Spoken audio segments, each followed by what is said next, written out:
Well, hello, everyone. Welcome into Flying with Mike.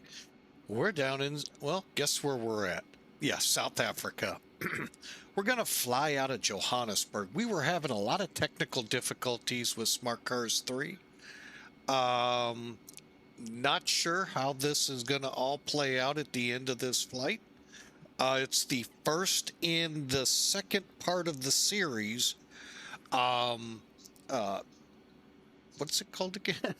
Sorry, folks. I have been all over the map here in the last 20, 30 minutes trying to find a way around this African Union Airbus tour that Millennium Aviation has.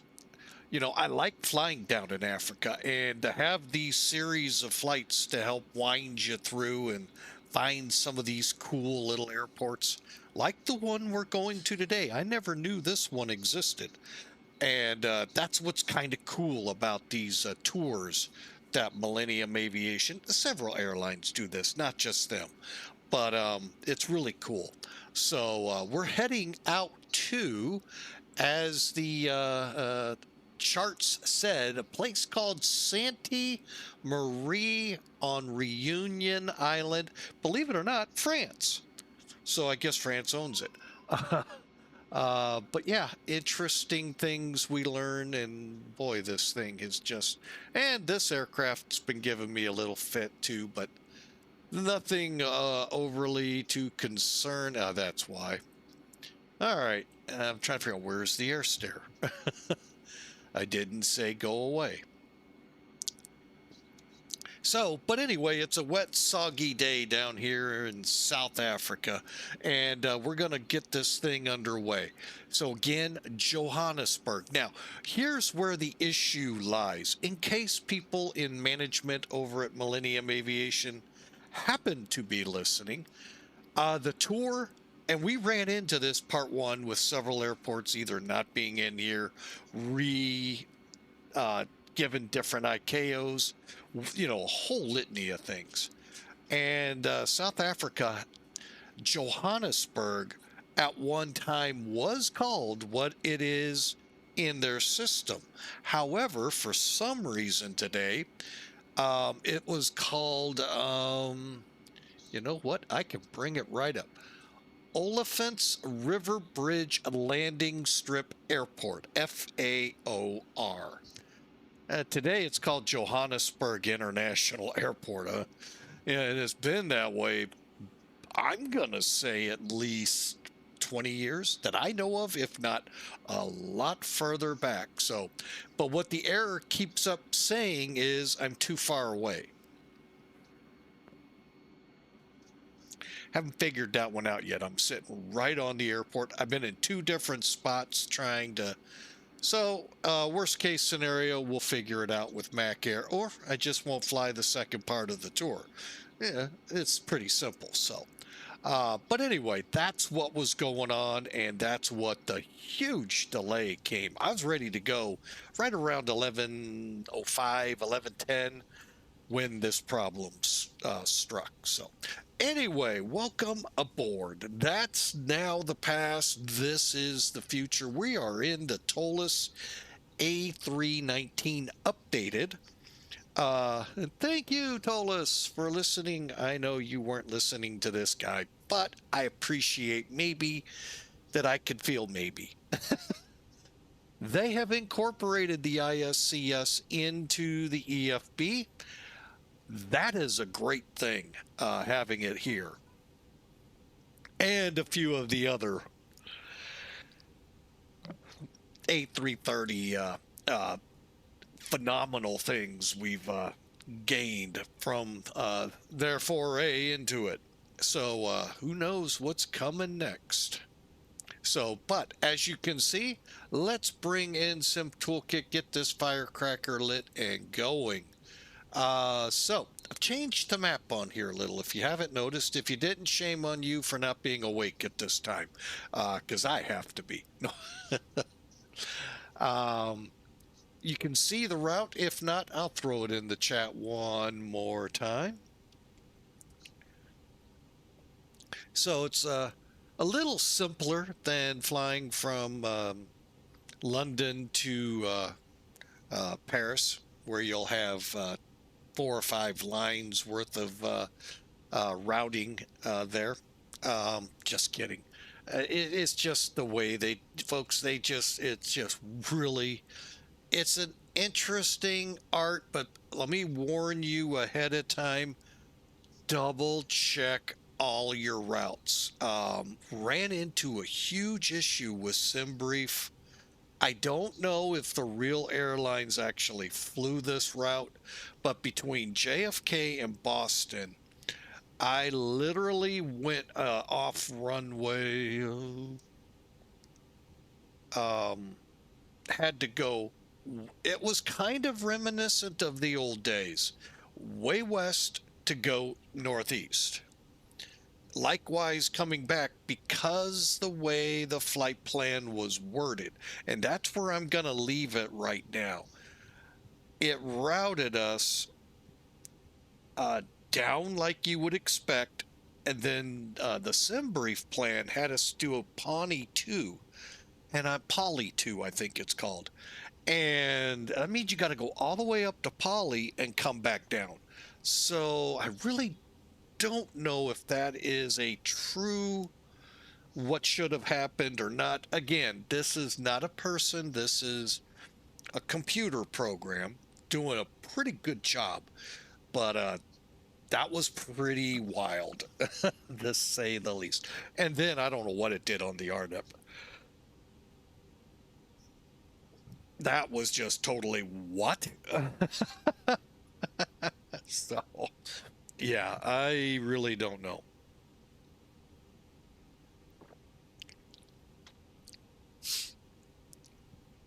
All right, so let's get the load out. 114 people, no cargo, 0 fuel weight planned at 115.28 pounds, or 115,028 pounds, not 115 and 28 pounds. Wow, that would be a feather flying compared to most airliners. Block fuel, 29,386 pounds. So cost index will be 30, 23,000 to 27 to 37. If ATC's not around, we're going all the way up. The heck with those little steps along the way. So, but we'll see how that goes. All right, weather here is icky. Thunderstorms, base of 4,000 is few. Looks a lot worse than that out the window. 19 degrees Celsius, and that's nothing significant. You know, what's a thunderstorm? That's nothing significant. You meteorologists really cracked me up. I guess it's got to be a severe mega, oh my God, tornadoes dropping everywhere, cats and dogs living together, mass hysteria before we might say there's a significant weather. Might take all of that. I don't know. But kind of cracks me up. 110 on the degrees, 16 knots down at Sainte-Marie. And again, hard to believe it. You know, you see that no sig. Yeah, don't know yet, folks. We'll have to wait and see. And it also says clear and visibility okay. We'll see how that turns out. And this ain't laughing at Laminar. This is real world. That's real world, folks. Some meteorologist wants to put no sig and there's thunderstorms on the airport. Hey, you little light little Cessnas and Pipers and Beechcrafts, hey, go fly. Nothing significant going on. Don't worry about it. Yeah, who cares? Just a little lightning and a little thunder. Don't worry about that. That's just, yeah, that's just that. Oh, it is funny though. All right, let's go ahead, plug this into VATSIM. Hang on. Hang on. Oh my, it wants me to sign in. Why? I was just on. Did you guys really get that upset with me in Burlington?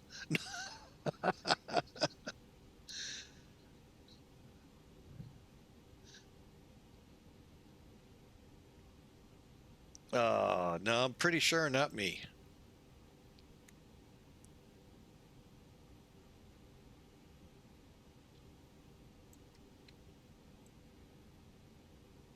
All right, just finishing the final touch here.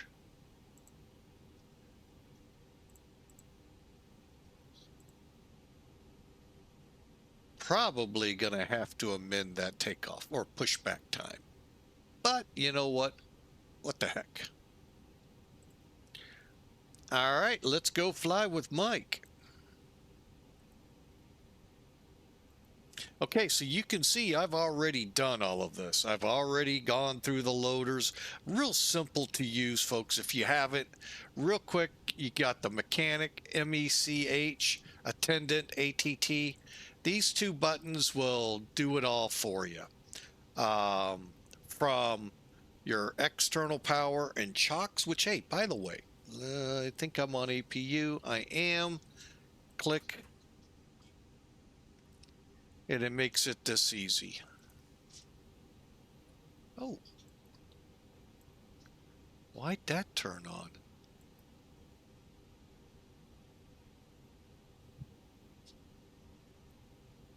That I don't know why that was on. That wasn't there a second ago. Interesting. Let me just check the big green monster, I call it. Okay, whatever you want to call that color. Yeah, I don't know why that was on.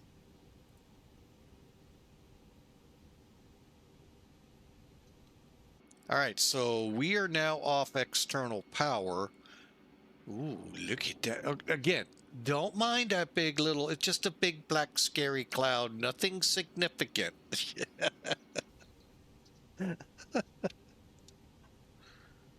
Yeah. Mm-hmm. Just nothing, just a BSK, big scary cloud. Don't worry about it. Actually, BSC.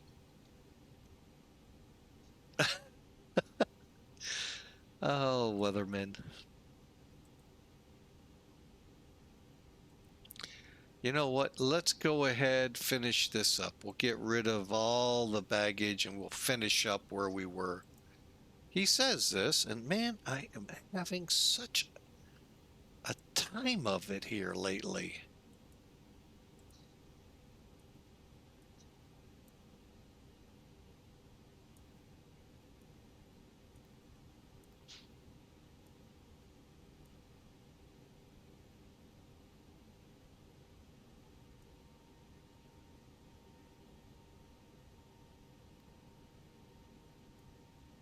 Okay, let me double check my radios. They should be fine. I'm glad I checked because the volumes were turned down. Okay, let's get into the McDo, finish that up, and get going. All right, now we've already put our flight plan in here. We were just wrapping that up right as it was time to get to work.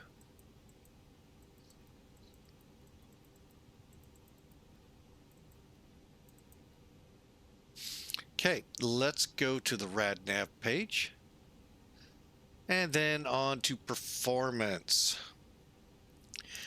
ToLiss gives us a lot of great stuff. Checklists, landing and takeoff performance, AvTab. I mean, folks, this is the, I mean, probably one of the best programs outside of Zebo on X-Plane. Felis is also there. Those three are all in my hangar, and they are fantastic. Zebo's free, by the way. ToLiss and Felis, yes, you have to pay for. We saw Felis yesterday. What a phenomenal plane. So let's see how these updates are taking here. So we go to takeoff. Let's do a reset, and I already know that we're going to have a difference of opinion on whether... Oh, really? Hang on.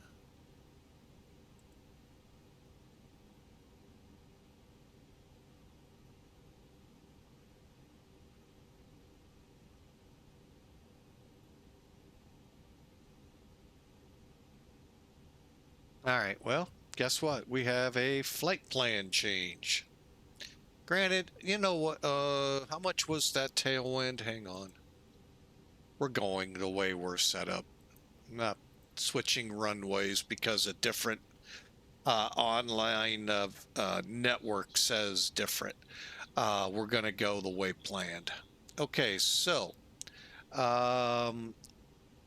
wind variable at 5.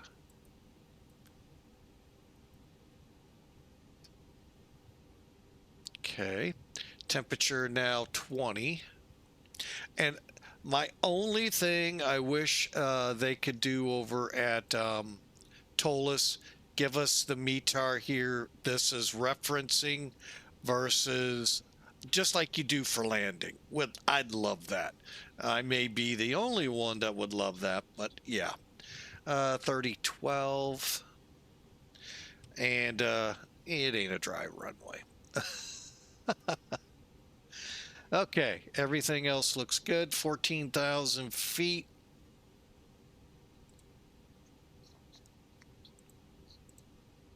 Now, one thing to keep in mind here, we're at 5,500 feet MSL, so you're higher altitude. So that's why these runways are a little longer than you're expecting, in the neighborhood of 14,000. That gives plenty on those hot African summer days where your high density altitudes are just killing the airplane's ability to do anything.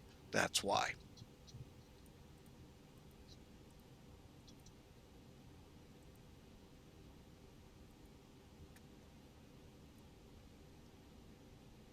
All right. Well, we're going to go 134 or less. I think we'll go with this.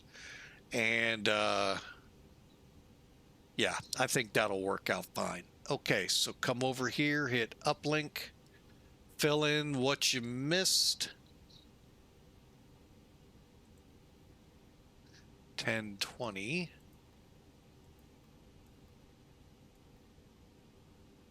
Now you can't change the temperature here, unfortunately. Winds, we're going to go with the 299, diagonal 5. We're going to go with the wet, whoop, my bad, clear that. Arrows, wet. We'll stay flaps 1. Now don't worry about the flex yet, just hit takeoff data request.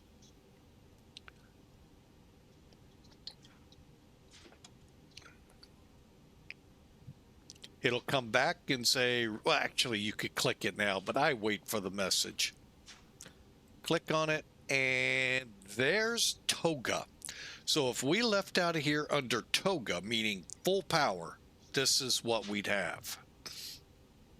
However, we're flexing, as you can see in the middle column there under thrust. So now click flex, 53. Okay, so it went up a little. Everything else is matching. Now, insert. Now, here's where you can adjust. Let's go to 130. Let's just do 130. Now, the cool thing is, in the real world, they'd send it off either to the airline or the airline's designated whatever computer. Choose on everything that ACARS is sending, from baggage, people, everything, along with route and all, everything there pertinent, spits it back, and most likely you won't even have to change V1. All right, so we're all set here. We're all set here. Now, if you would go to Black Box 711's website He gives, you could adjust the thrust reduction and engine out up here on the McDo. I'm going to just keep it. It's not going to hurt anything. So over to here, we know now 1020. And let's skadoo before we get ATC. Or another thunderstorm, one of the two, whichever comes first. Okay, so let's finish up the middle here. We'll be ready to blast out of here. Okay, so flight director, get your landing system just on the outside chance we come back. Set to, that's a good one. Managed, since we don't, we're going to, I think I said 37. Double checking right now. I hate when I do that. Oh, really do. I clicked Edge instead of Chrome.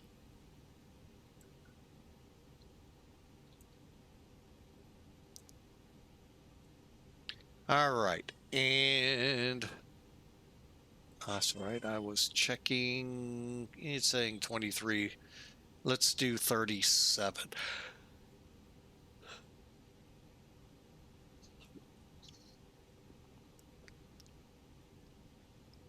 All right, and we're all set up here. Anti-skid set, gears down, 3 green, all set down here. And flight plan, and we're ready to go. Close up that door when you flight attendants are ready.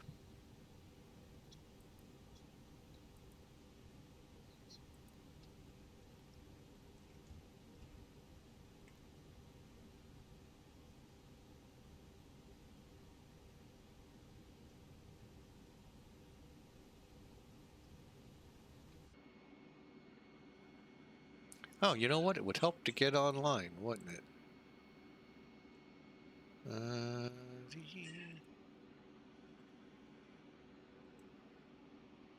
We are South African SAA 572 A319.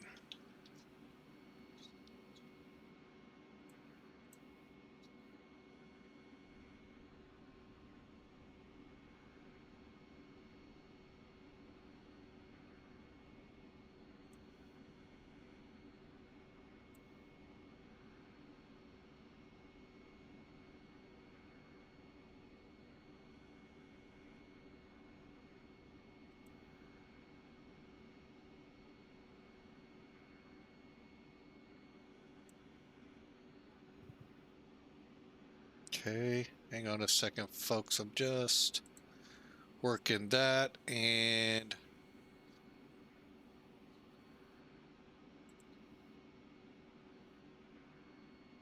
okay. All right, now we're ready to go.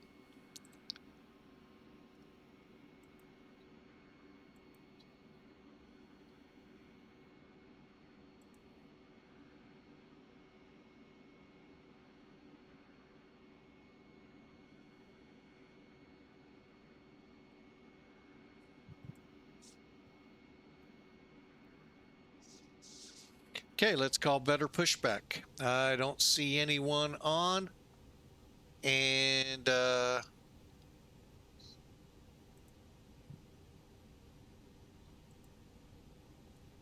nothing coming in auto ATC wise, so better pushback. Oh, wait. I do this, and then, you know, I always consummately forget which way am I taxiing. All right, so we're going 2-1 right, so we're going to face north. Okay. Well, not really. I guess that would actually, I don't know. Anyway, yeah, we're going to take off roughly from the north end, head to the south end.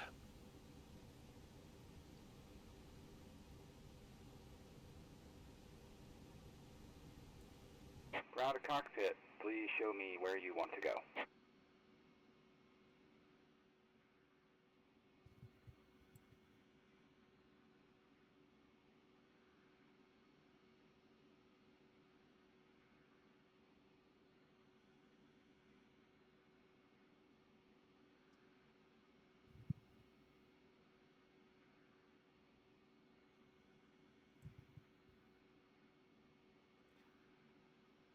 Ground to cockpit. Tow is driving up.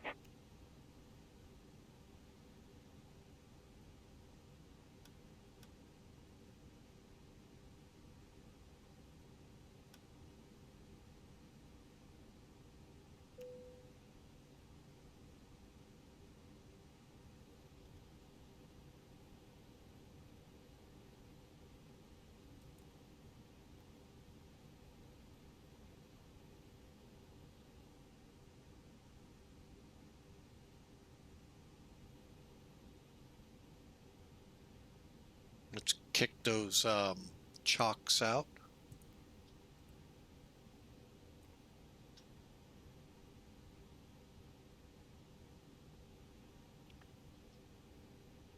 Okay, all doors and hatches are closed, ready to connect. Cleared to connect. Face us north, please. North by northwest.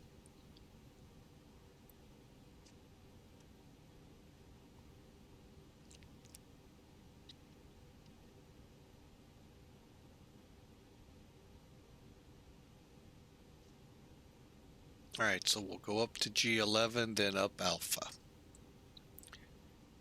And join the runway up there. Okay, cool.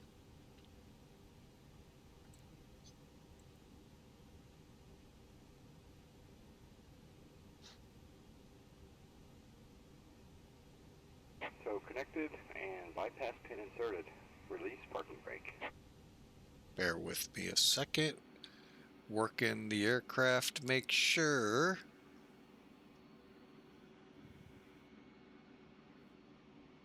everything's buttoned, ready to go. Anybody here? Don't think so. Let's do it. Brakes off. Starting pushback, and you may start engines.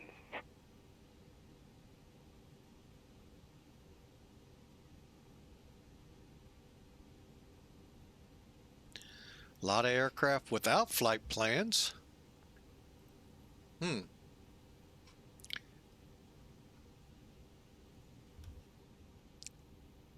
They're not going to like me when I take off 2-1.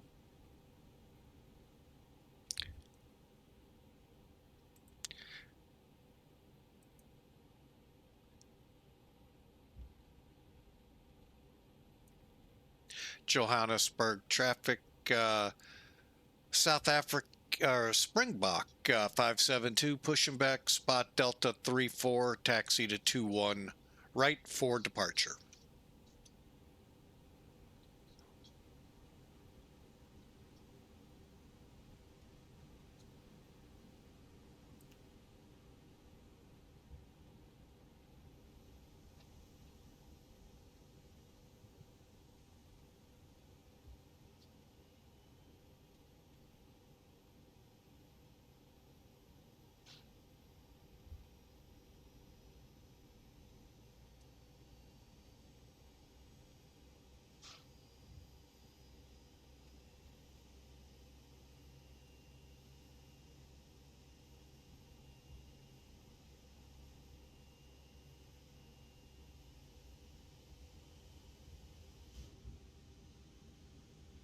Looks like the...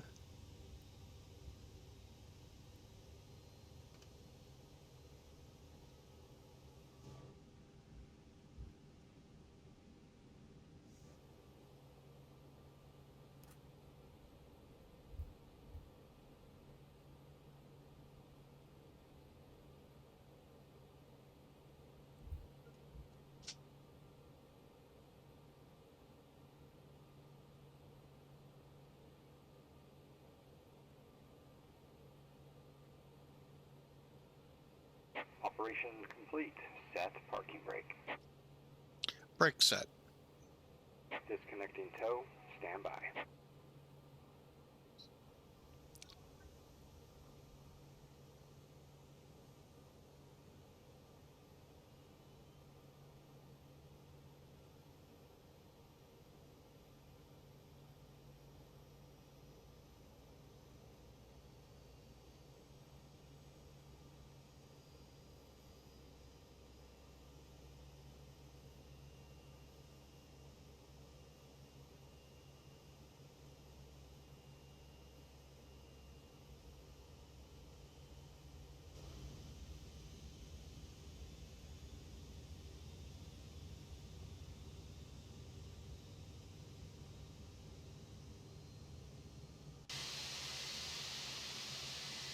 XO is disconnected and bypass pin has been removed. Hand signal will be on the left. We'll see you next time.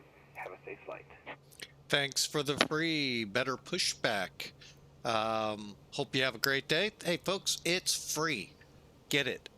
Put it in your plugins folder. It is, like I said, we're looking at a couple of airports to really show it off here. Might be able to do it later today or tomorrow, so we'll show you. Anyway, waiting on the pins. There he is. We're ready to go as soon as we get a couple things in the pit taken care of, like the EPU bleed. I already like one thing now they've done on top of the ISCS. I'll explain in a minute. Flaps 1, pitch trim. We need up 5. Oh, we're not on the controls. There we go.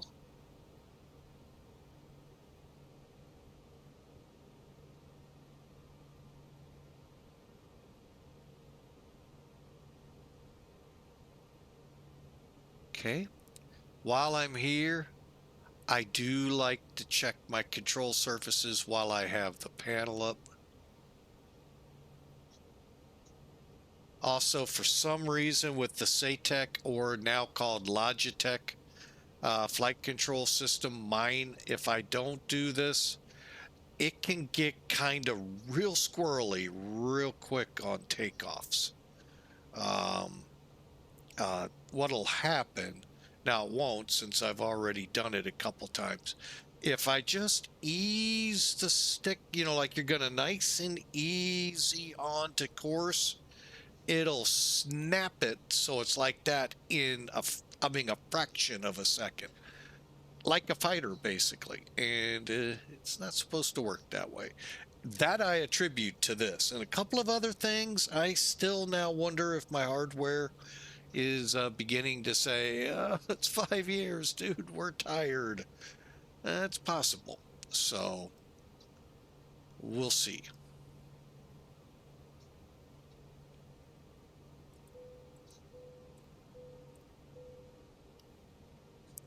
Okay, the test is good. Uh-oh. Oh, we're waiting on an engine to what? Warm up. Okay.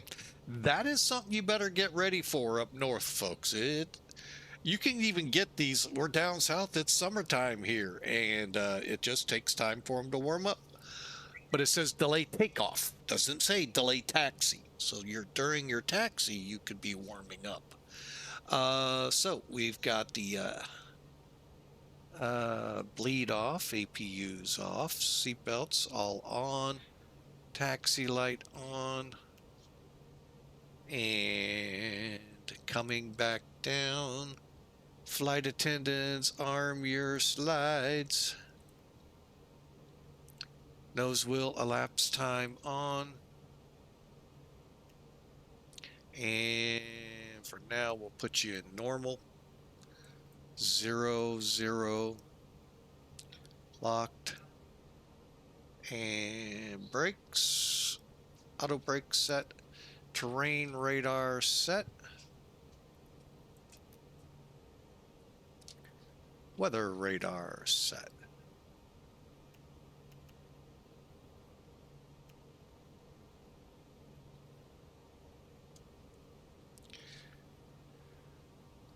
Okay, here we go.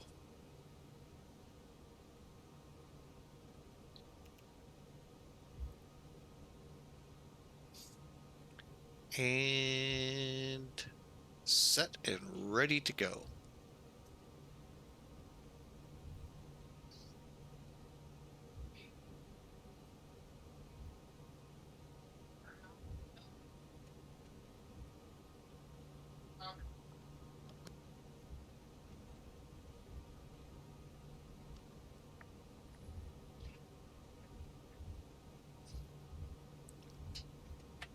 So welcome aboard, folks. Flight 572 for South African Airlines, otherwise known as... Why is it doing this?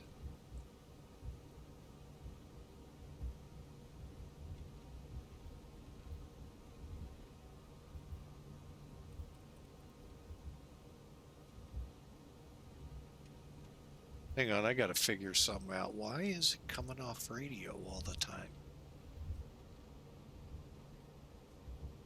Anyway, it's known as Springbok.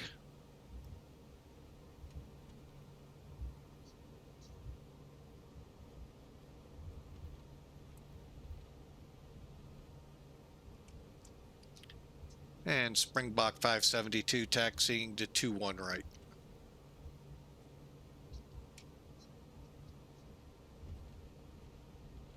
Testing time.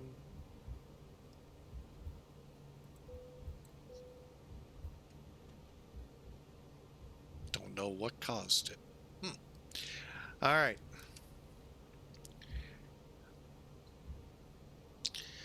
All right, before takeoff checks, transponders are set. Brake temperature is good, engine mode good. We're warmed up, no warning saying to delay. And chronos are ready. Look at that. All the way here in South Africa, Hawaiian Airlines is here. Don't believe me? Take a look.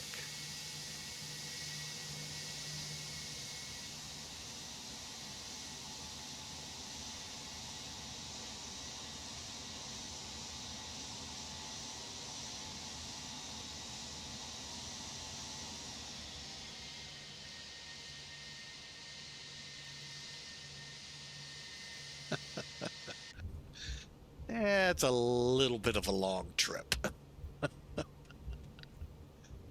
Either way you go.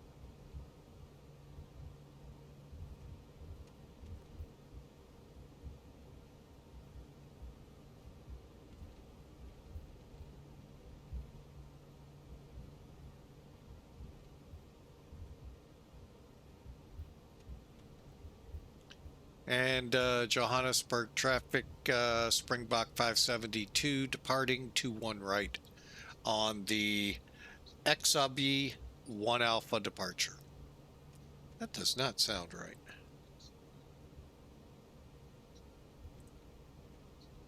Three Bravo.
Okay, speed's alive. There's 80.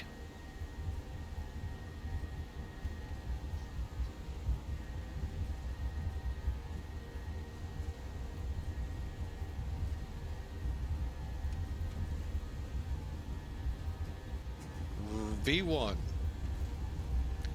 Rotate.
Again, we are 5,500 feet above sea level.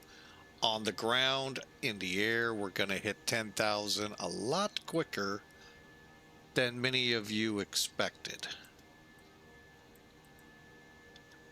Transition.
It looks like the water has turned black again.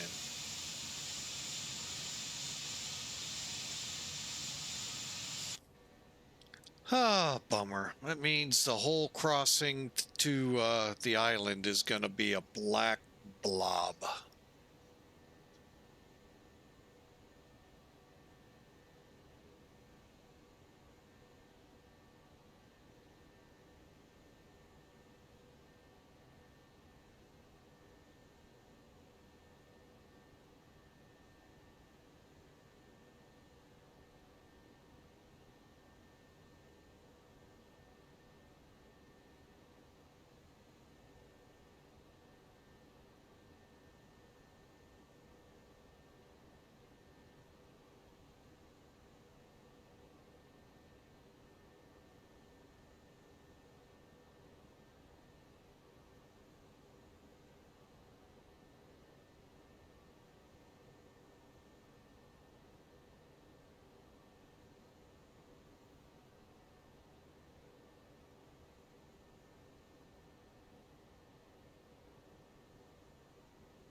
Oh well.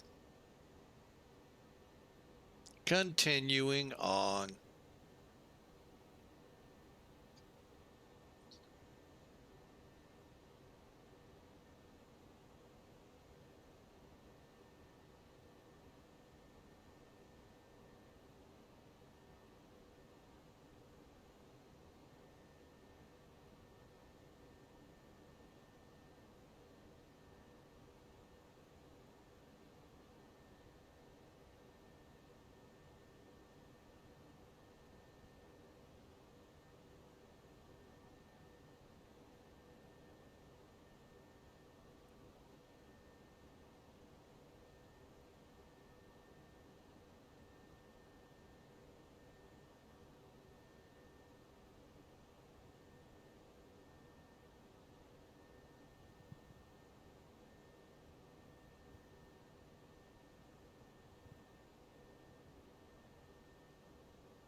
All right, we're through 18,000. It's going to take a little bit, folks, for us to get up there.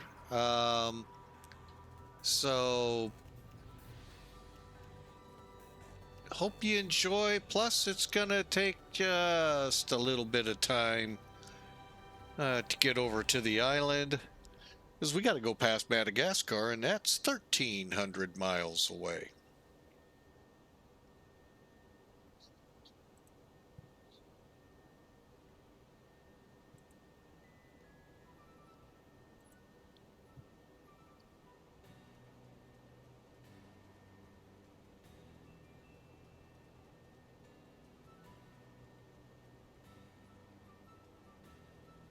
Enjoy the ride, folks. We got... Do what now?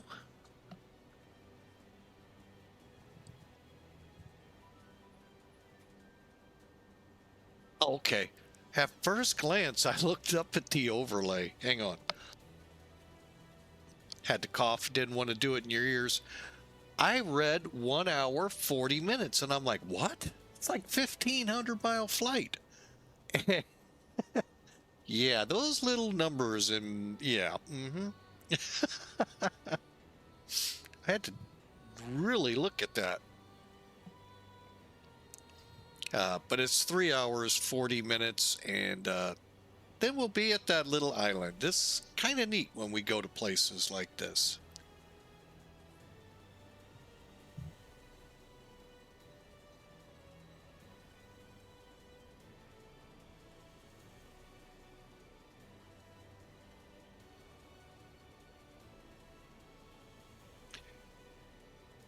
All right, I've said it on all of the flights so far in the last couple of weeks. I hope your Christmas is looking well, and you're hopefully finished. If not, you got a few days to go. Hopefully, though, you do have them out and in the mail systems, be it the United States Post Service, FedEx, UPS, pick your carrier. Hopefully you got them there so they'll get there on time. You know the dates. If you don't, check with the whoever you're gonna ship with. So, but that date, I believe for most of them, today. All right, so yeah, we have Blackwater again, folks. So unfortunately, that seems to be a theme here of late. Not really sure what causes this, or if it's something in my settings I need to tweak. So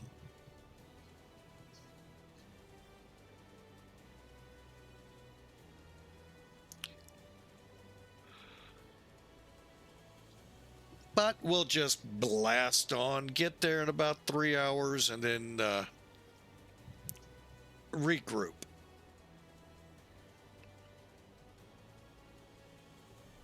All right, we're off the departure and on to the route.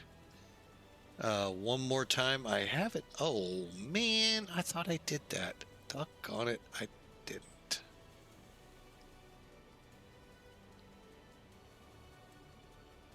Hang on, folks. No, well, we did have a high altitude departure, but no.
Oh, wow.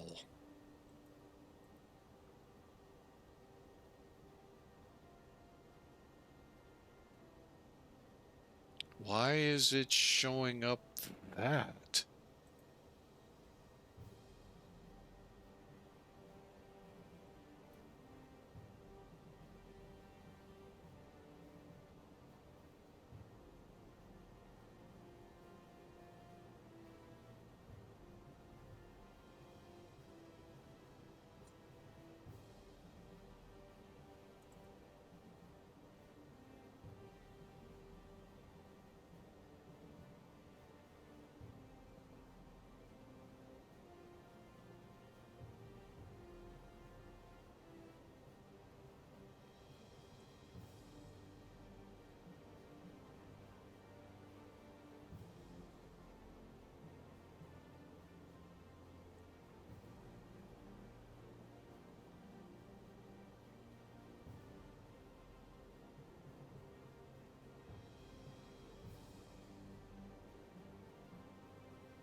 Okay, I think I got a lot of that fixed. Sorry about that, folks.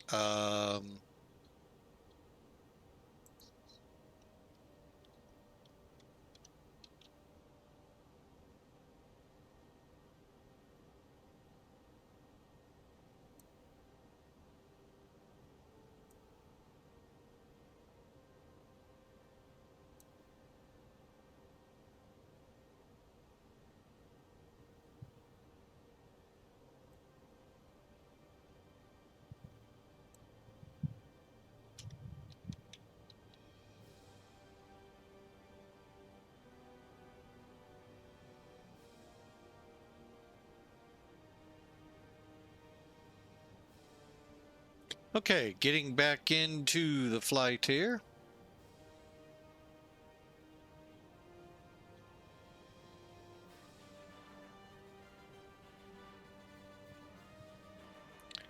All right, we are 34,000 for 37, and we're doing pretty good here, folks. Making good time, and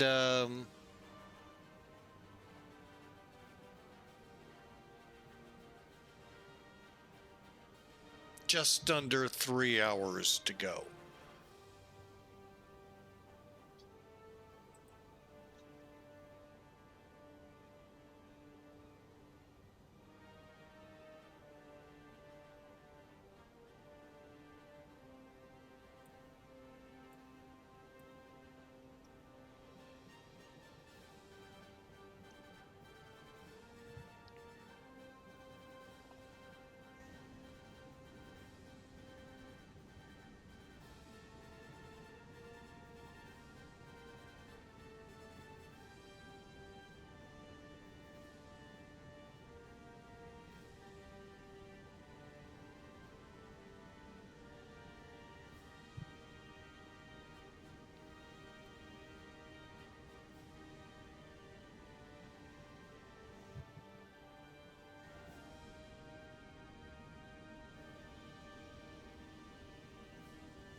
I would be very happy if we had a cloud deck all the way across the ocean there to the island of Sainte-Marie, I think it's called. Reunion Island. I can't piece this one together, but it's east of Madagascar, so interesting little airport, and compliments of this tour. Like I said, this tour has been kind of interesting, finding some of these neat little airports. Now, granted, they're big enough that an Airbus can get in. Um, it's just kind of neat to find them.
All right, cruise.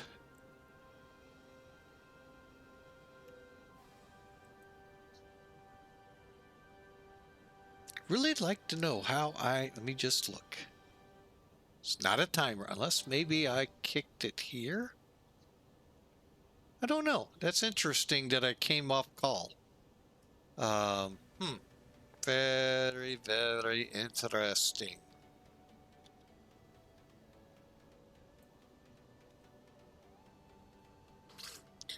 All right, we're in cruise, folks. Enjoy the ride.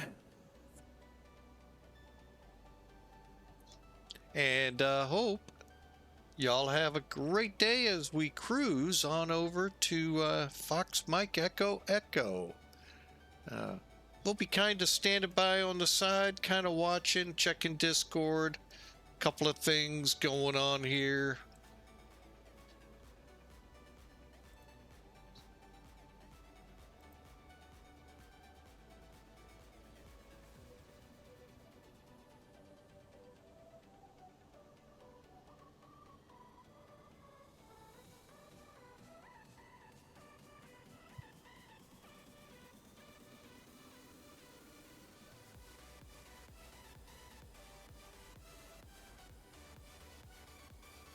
What the?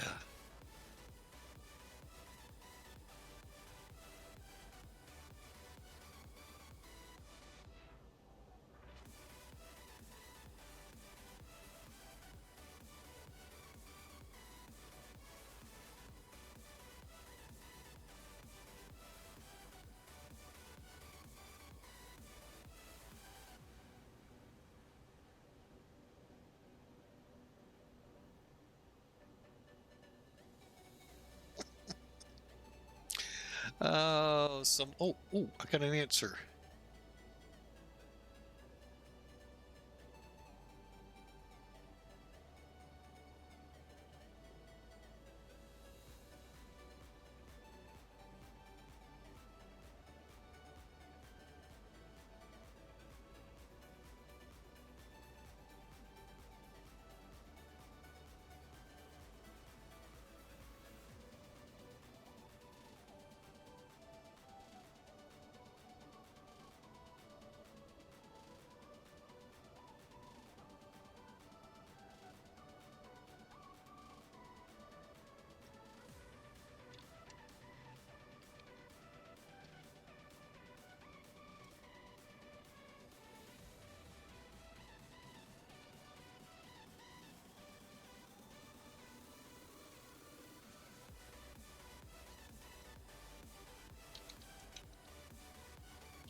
They were too late in letting me know a possible solution for using ACARs. We'll check it out when we get there. Hang on a second, folks. Got a cough coming. Hate coughing in your ears. Anyway, it looks like a possibility that the FAOR of today. Let me just kind of read this to you. Some of you, this is totally, I have no idea. The old FAOR, Ophiance River Bridge Landing Strip, like we've said, isn't anymore. Although it is, but not like that. It shows up nearly 140 miles from the current FAOR. So we have a different code to look up and see.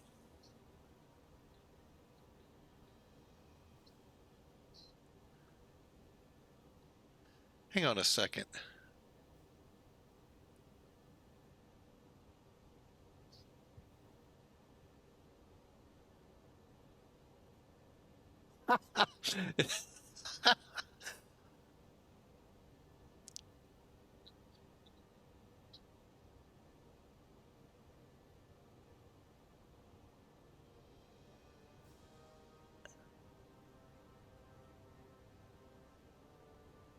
Huh.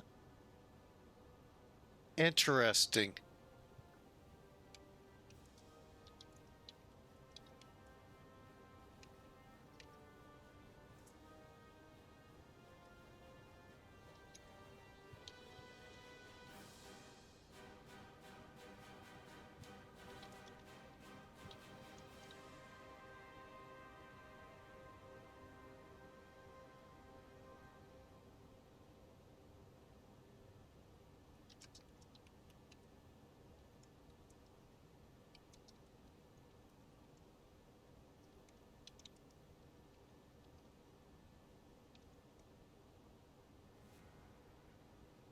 Okay, just wanted to get that little tidbit in since he checked FSX. I'm familiar with that, and no, FAOR was not some rickety, what do you call it? Dirt strip. Literally was a dirt strip, only visible on Google Maps, no longer maintained for aircraft. So,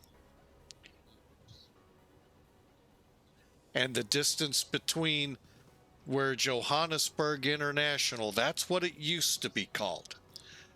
And that dirt strip is the 140. Now they're saying on my last flight, we did this about a month or two ago. We flew, forget the airport south of there, up into Johannesburg, landed, no ACAR issues with Smart Car 3. However, they were checking my PIREP from there, and they said I landed 141 miles away from the airport. I saw nothing in my log, or maybe I just didn't pay attention enough. I leaned to the latter. And they say the distance between Johannesburg International, which was a code, I guess, prior to the one they have today, FAJS, was 140 miles away from this old dirt strip. So I'd like to land the Airbus on an old dirt strip. I think that'd be fun. I know some people out there go, yeah, that's what they're made for. No, shouldn't even see them in airline business.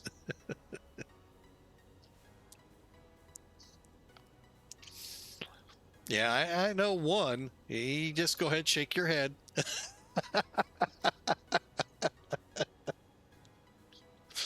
I'm not calling you out. So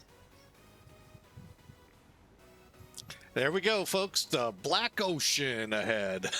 You know, this would be more apt if I was flying over the Black Sea. Oh boy, we got about 2 hours of this, folks. 2.5 hours. That's just the way it is. I don't know what setting. I'd have to go back through X-Plane because I did report this to them. And you know what? I've got, it's not like we don't have plenty of time on this flight. Oh, where did I report it? I think I did it actually in the.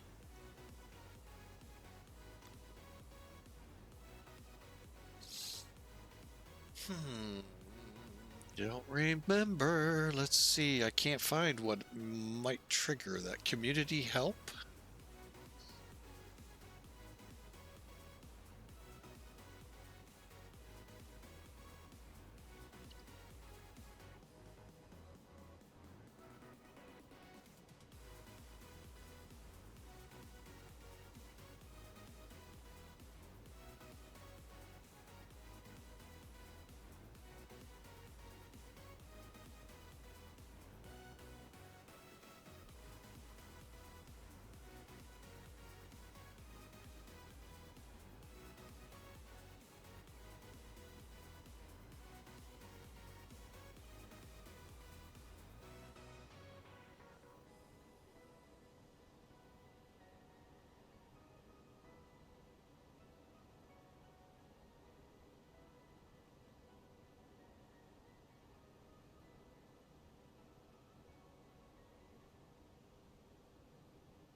Okay, folks, sorry, I've been kind of researching this and really not finding an answer.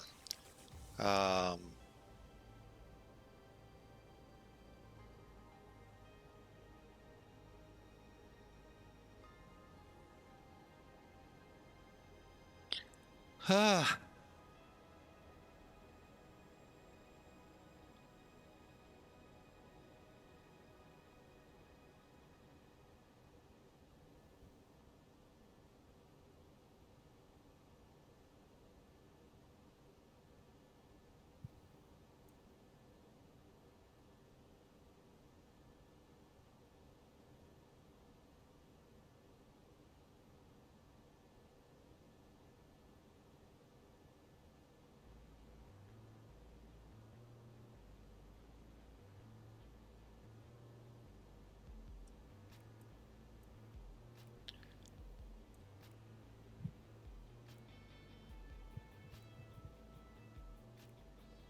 yeah, I'd love to know what causes this.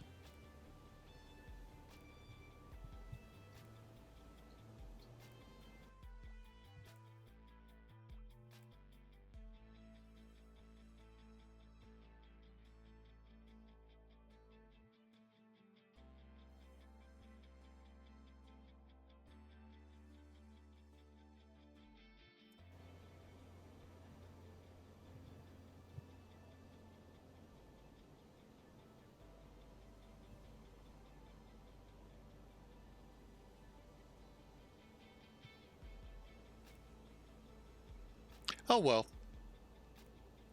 that's when we go IFR. Oh, look, I can't see the water now. This one looks actually kind of weird. No, I think it's because of the scattered clouds. But it is kind of a different look than the last time we encountered it.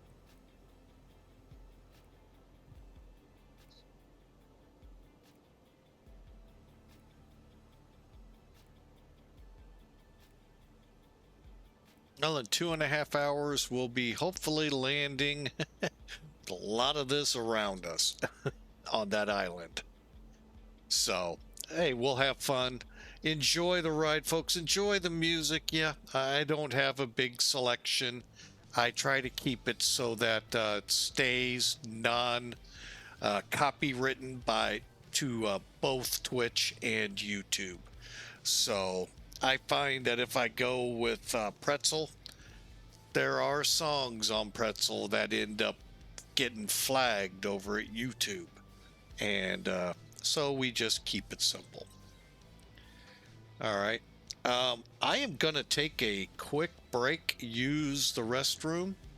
I'm trying to find a good view for you all. It's just not to be found.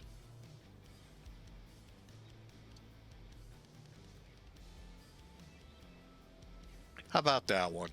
All right, so that way you don't see the black water and you can enjoy a little bit of quiet time, resting, relaxing, unwinding, as we've got 2.5 hours to Reunion. And maybe I'll rest too along the way. Let Otto do the work. Enjoy the ride.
All right, folks, back with you here. We're 2 hours, 20 minutes out.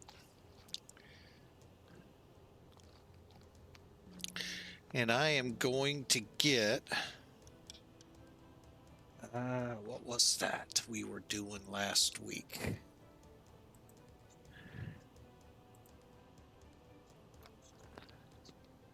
Fun facts.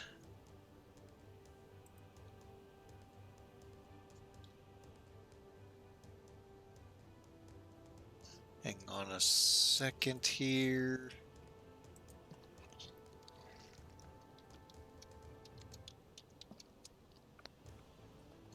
All right.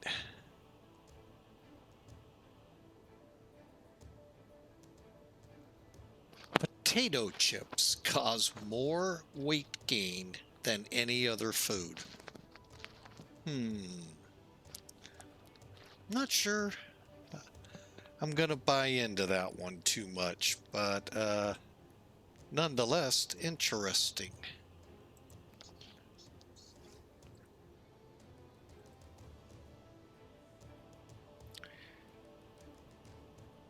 All right, I do want to do a system check while we're here. Steps deleted. Yeah, we hang on, let's go ahead and get that one set right.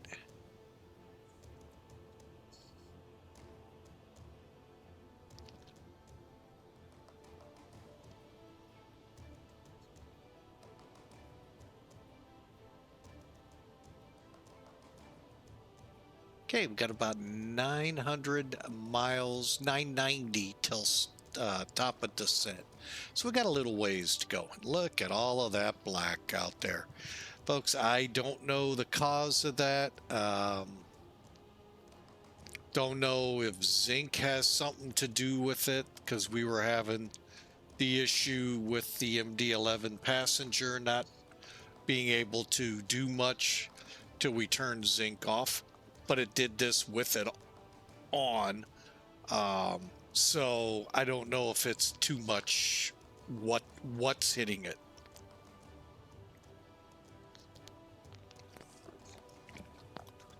So, and I would have swore I reported this to X-Plane.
Okay, folks, I'm back a little bit more. I've been on Discord trying to figure out what's going on with the texturing here. Not sure if I'm going to need to do a bug report or not. But I got my screenshot, I got my texts, and they'll let me know. This happened, like I said, I want to even say 2, 3, 4 months ago, heading from Madagascar over somewhere before heading south of Johannesburg and back. It doesn't happen all the time. I can cross the Atlantic and usually it's fine. I can cross a lot of the Pacific. I don't think I've had any troubles in the Pacific. Well, it's not crappy graphics. It's their Hawker. By the way, welcome aboard. There's something in it. Either I need to turn down or check. So how can you have crappy graphics? You're over water. It's ocean. And like I said, I can cross the Atlantic and usually no trouble. So, I don't know. I don't get it. It happens, like I say, from time to time. You get the black water textures over land. First time encountered was a FedEx run into Memphis. And, I'd say about 100 miles from the Mississippi River. All lakes, rivers, streams, rivers went black. And it just happens. But hey, welcome in. Hope you're having a good day, sir.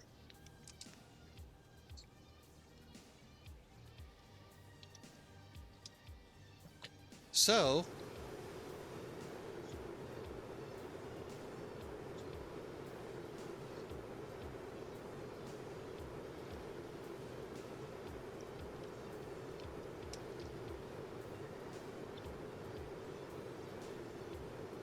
hope you're able to keep up in that little buggy of yours there, Hawker. Kaharia, welcome aboard. Howdy, howdy, howdy.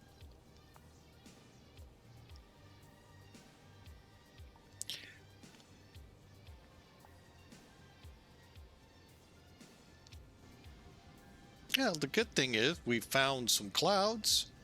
It'll cover that all up.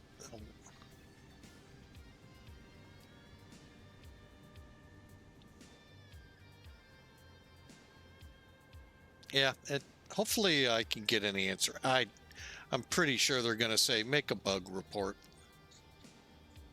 Oh, I have an answer.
Oh, not my question. It was someone I helped over here. Okay. Yeah, X-Plane will take a few. Those guys, they're pretty good. Some of them. Some of them are kind of, I don't know the words I want to use. But anyway, we're on our way. Trying to answer the question, why all this black water and yet we're not over the Black Sea? No, just kidding. No, it did this, like I said before, from Madagascar over to Africa. It's done it in the US, done it in a couple of other places. It just is sporadic. And it may be saying, flying with Mike, you might want to think about a new computer.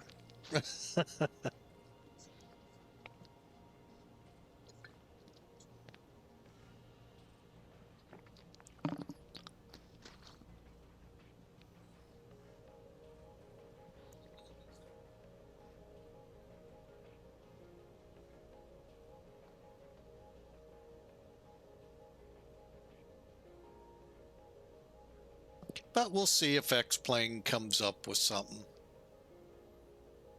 Been an eventful flight. Uh,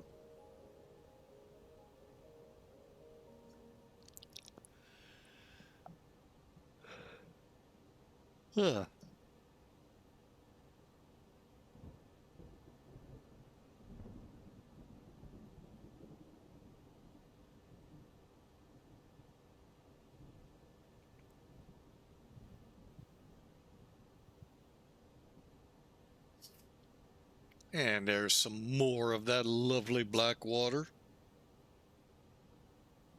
Usually that's dangerous to be in.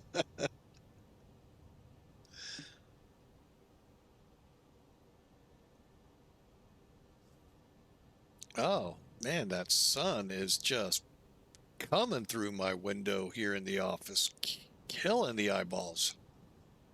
Not going to complain, because soon there won't be much sun. As we turn the calendar to winter.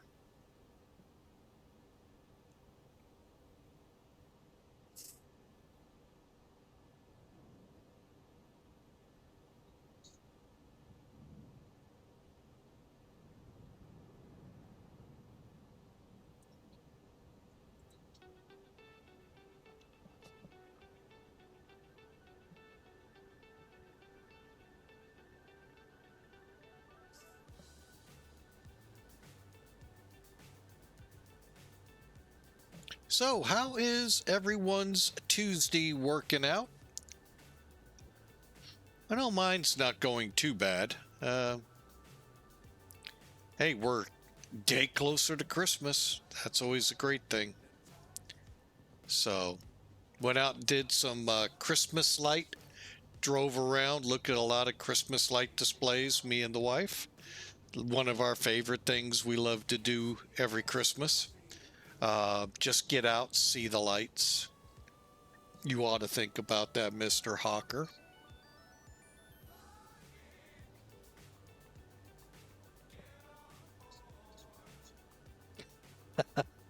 Need a shovel.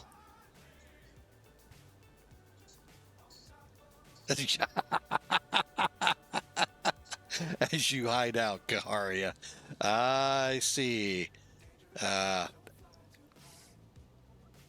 and Hawker's like, no. I love driving around looking at Christmas lights. Really just kind of calms the soul just looking at them. Got a big display out east of where I live, and just love going through it.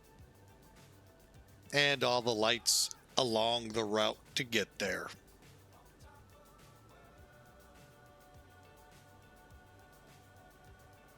Am I working in retail?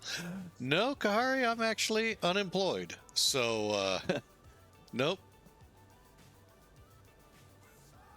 Still looking for a job. So,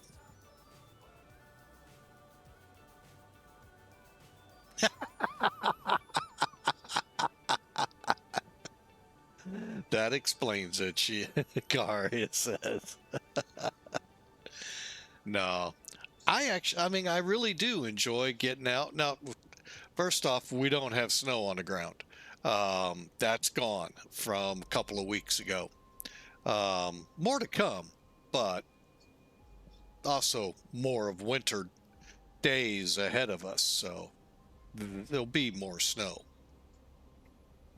Um, But no, it's I just enjoy the Christmas time, the Christmas lights, the joy and everything in the air that goes with it, and fixating myself on the reason we have the season, and that little baby in a manger, town of Bethlehem, name Jesus. Although I could go through all the names. Matter of fact, I think it's up on the poster that I put up at the beginning of this. I just love Christmas. I think it really is the most wonderful time of the year.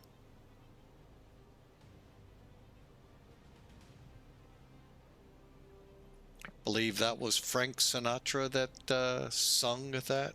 Not going to say penned it, but I will say I believe he's the one that sung it.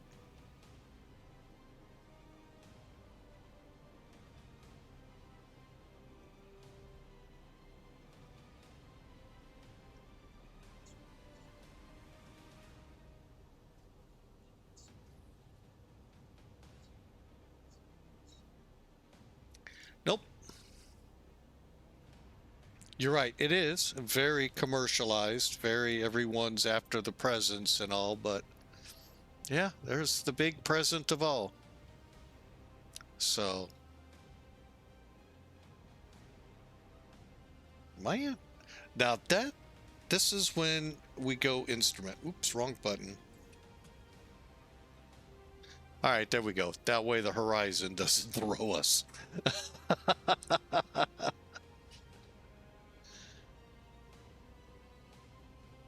Oh, yeah, I was in the middle of doing that.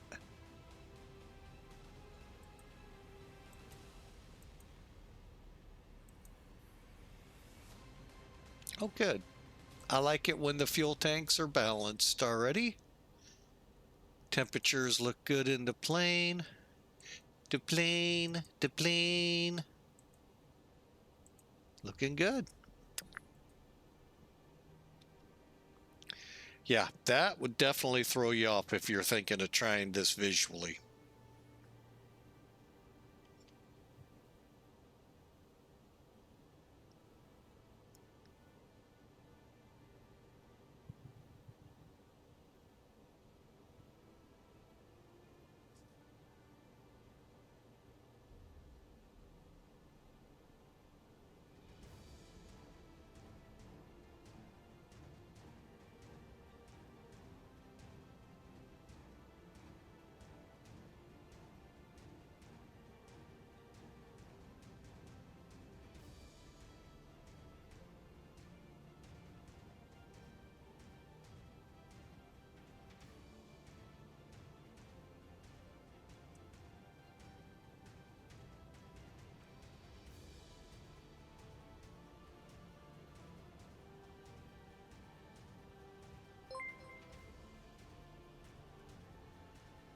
Well, thank you. Thank you, Hawker, for the gifted subscription over to Kaharia. Well, we sure appreciate that. Awesome. Awesome indeed. Thank you, sir. And thank you, ma'am. Hope you all enjoy. Have a wonderful Christmas.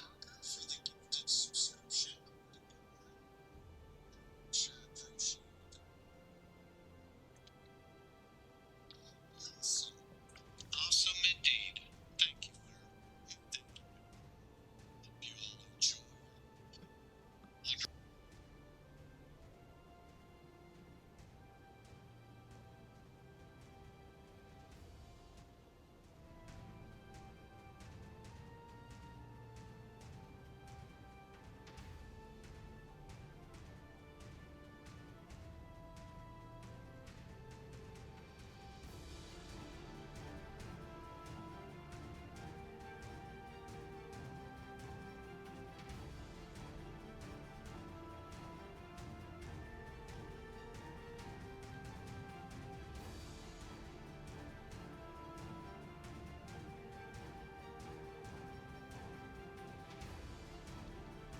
Well, hello, Pepto Joe 53. Welcome aboard.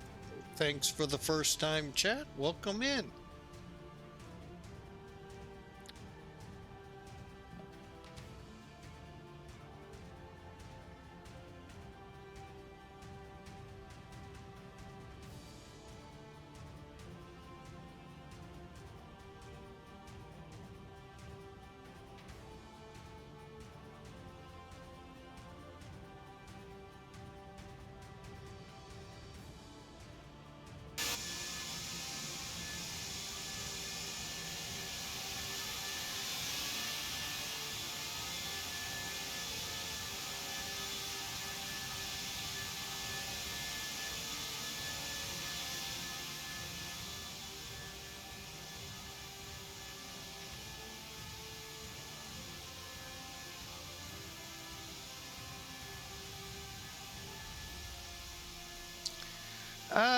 No, I do not use FS Economy or anything like that. I just belong to several VAs and try and, hang on a second, helps to push the right button.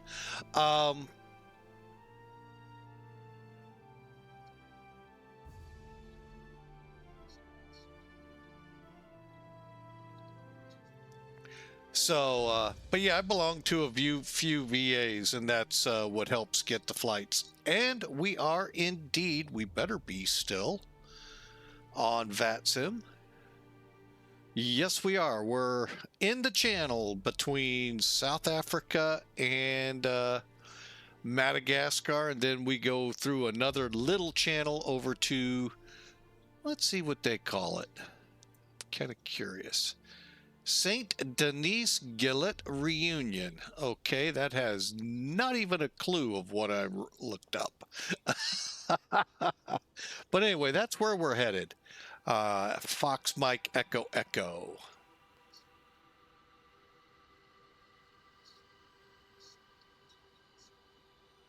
But I am familiar with FS Economy, so it's just never jumped out at me to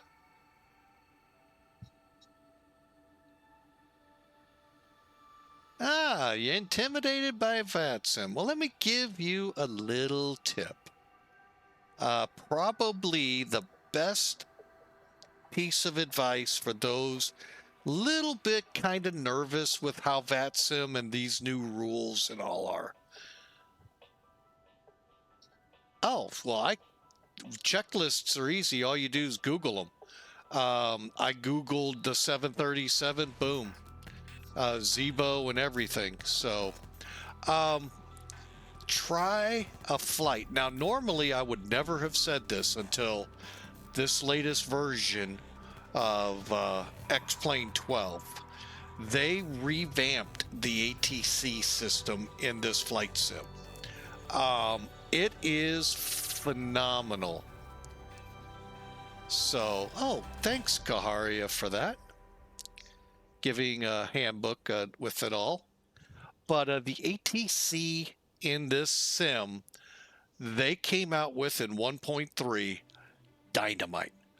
There's a couple things you got to be very careful with in how you set your flight plans up. But after that, folks, wow. I'm like, oh my gosh, this is just almost like a real person taking you there. Yeah, it is fantastic. There's a chance if I get time tonight to do a second flight, I might do it, and we're going to try it again. We'll see, though. We had a little issue with it over the weekend, but it boiled down to what I actually put in the flight plan is exactly what it did. So I only have myself to blame, not the X-plane. But yeah, it is, I mean, the best way to get your confidence, what they're saying, what you need to do is this X-Plane 12 ATC. And I've even put it out to real flight instructors, real world, teaching real world wannabe airline pilots. We need them.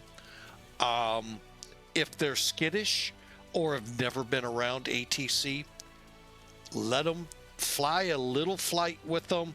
Let them hear that cadence that goes on. Sim Toolkit Pro, I like it. It's what I use. Good for flight planning, good for flight critiquing at the end. So yeah, great. If you want to use it, I would go for it. Give you an idea what it looks like. Where we are at, hopefully. Let's see. And by the way, the overlay at the top, if you stream, that's it.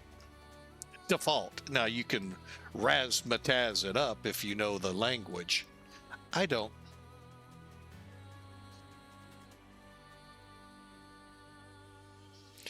What all do I use? Well, I am a beta tester or alpha tester for Elevatech.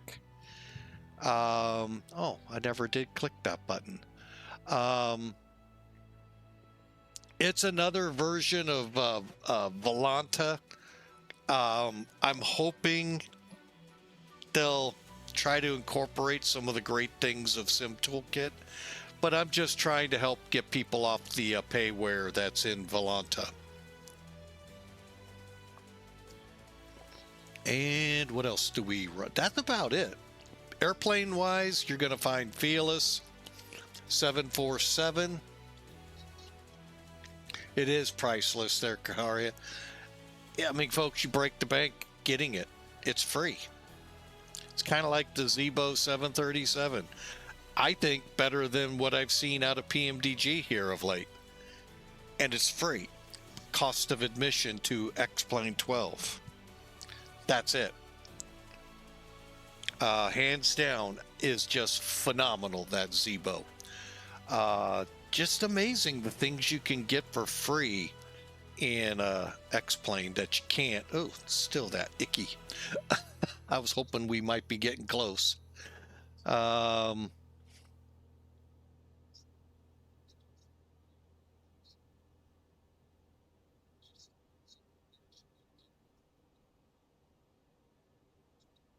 Now, oh, what did we hear about airfoil? They're getting ready to release the Max?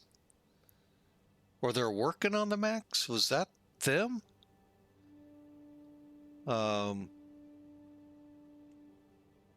So,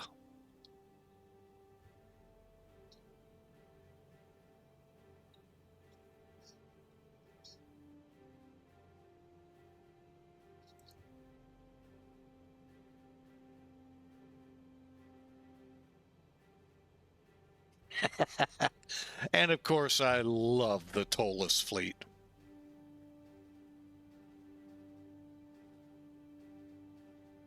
Yeah, I understand. I don't fly that King Air. I just fly the one that comes with X-Plane. And they have actually done a great job with it. Same with the Citation 10. I mean, all of the aircraft. Even over the weekend when I flew the Burlington X-Plane invades Burlington, I enjoyed that Cessna 172.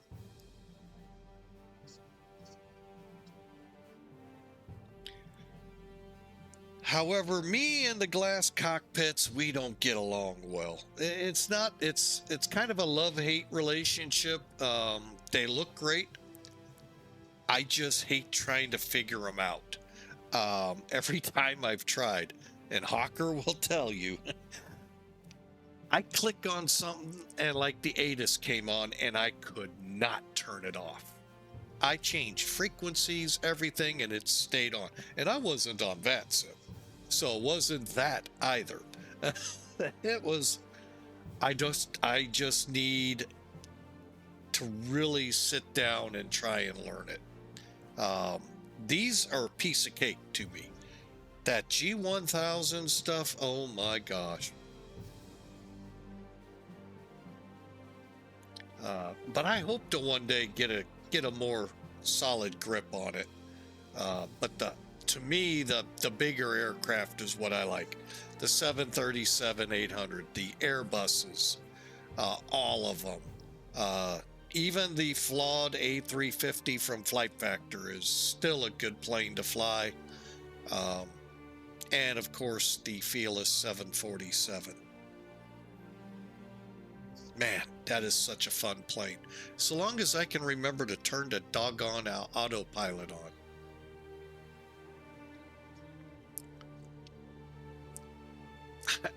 I'll take off, and especially like the departure we had yesterday, you've got to really get quick in that turn. One, high terrain, two, the city. And if you don't turn the autopilot on, guess what? It'll start banking over too much and heading for the ground. That's, that's never a good recipe, folks.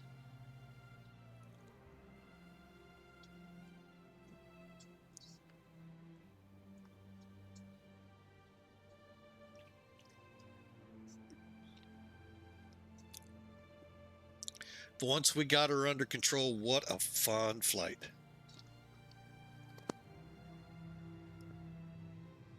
Oh, you have the honeycomb. I would love to have that, but in order for me to go up to that, I also have to get rudder pedals.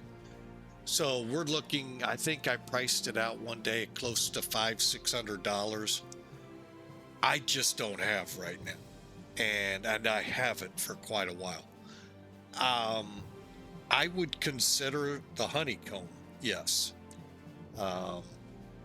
It is configured from what I understand, but I don't know how well the honeycomb and all works. I know a couple streamers that use it and they love it, but they're also kind of geared more GA-ish. Yeah, I get it.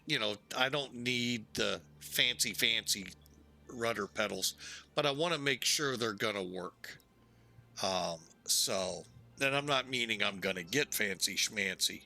I'm used to this SATEC system where the stick is both all axes to include rudder and nose wheel steering. How some of these guys, I would love to know the rig they're running to have the Airbus throttles, Airbus stick, Airbus tiller.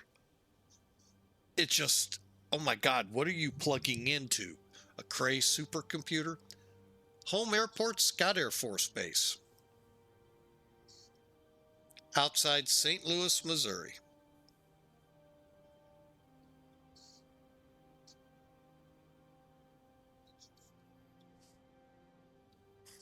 You might also find it Kilo Bravo Lima Victor.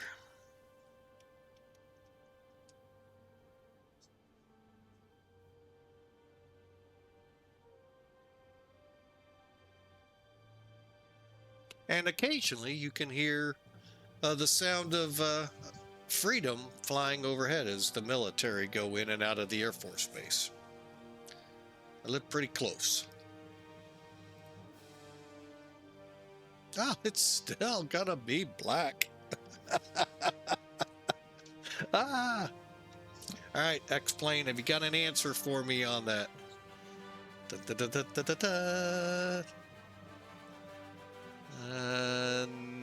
Not yet.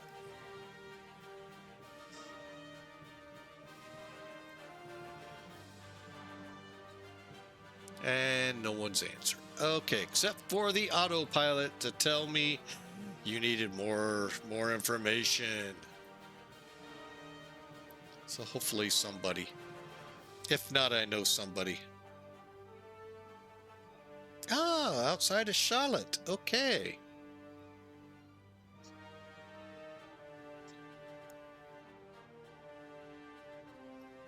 Very cool. Yeah, I used to drive through when I was an over-the-road trucker through Charlotte. Oh, too many times back in the 90s. And I've heard it's changed so much since I drove. Not overly, but road-wise. I would be a little bit, not able to do it like I would on the back of my hand back then.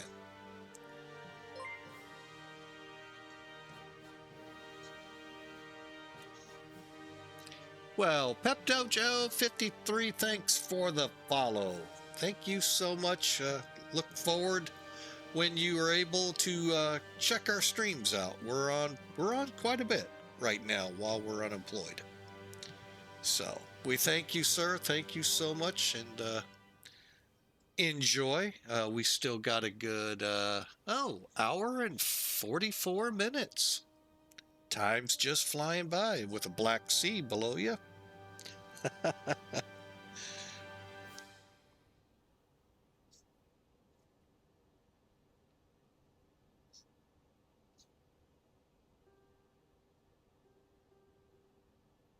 All right. Well, you enjoy, sir. Enjoy flying around, and thanks again for the follow. We sure appreciate it.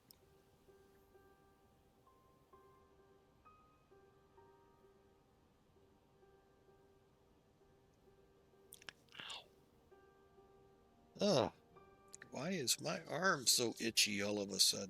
Oh, I know why. Okay.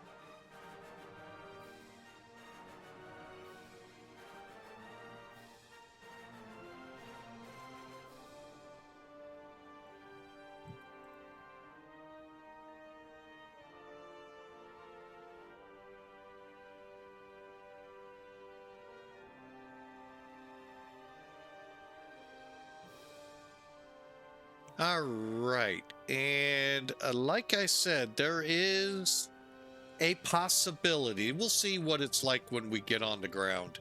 Got a couple things to check out with Mac Air. We will be signing off, by the way, at the end of this stream. We still got a good hour and 45 minutes to go. So no time soon, but we may be able to come back up for a short flight afterwards. So, hoping to at least. Tomorrow, right as of right now, there is no stream scheduled. We have a hospital visit tomorrow, following up on what happened last week with my wife, trying to figure out what the heck happened, and hopefully nothing major. Then Thursday, pack a lunch, folks, if you're going to be along. We are flying from Brisbane to Perth. And I'll let you do the honors of figuring out how long that flight is, but enjoy. That'll be fun. Then we have some fun flying to wrap up the end of the week, going out to a little island in the Indian Ocean called Christmas Island. It's the destination of the month for Millennium Aviation, so we're going to head on out to Christmas Island. Great call for Christmas time. And then another flight out of Perth to a place in Australia. So ought to be some fun wrap up to this week. So Brisbane to Perth, then Perth to Christmas Island, and Perth to Boulder, Kalgoorlie Boulder Airport in Australia. So fun times, folks, as we roll in. And as I've been saying, after that last flight on Friday, everything is we're not going to be scheduling any streams the week of Christmas. We're just going to, if time permits, hey, welcome aboard. We're flying here. It'll be surprise streams. It's the only way to truly make sure it's not a Scheduled to go here, and Lord Almighty, there's no way we're going to be able to fit that in with our schedule. So that way it's a lot easier.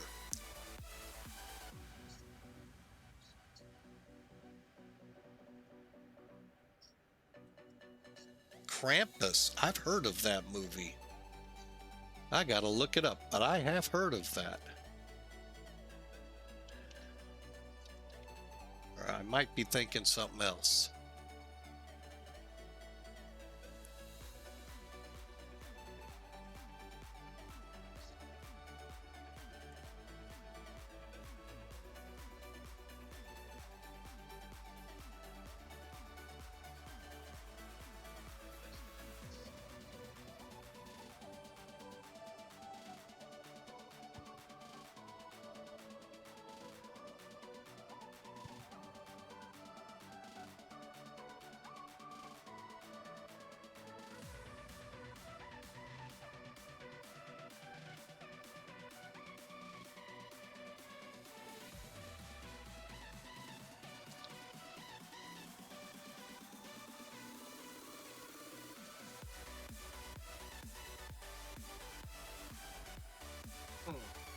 Interesting.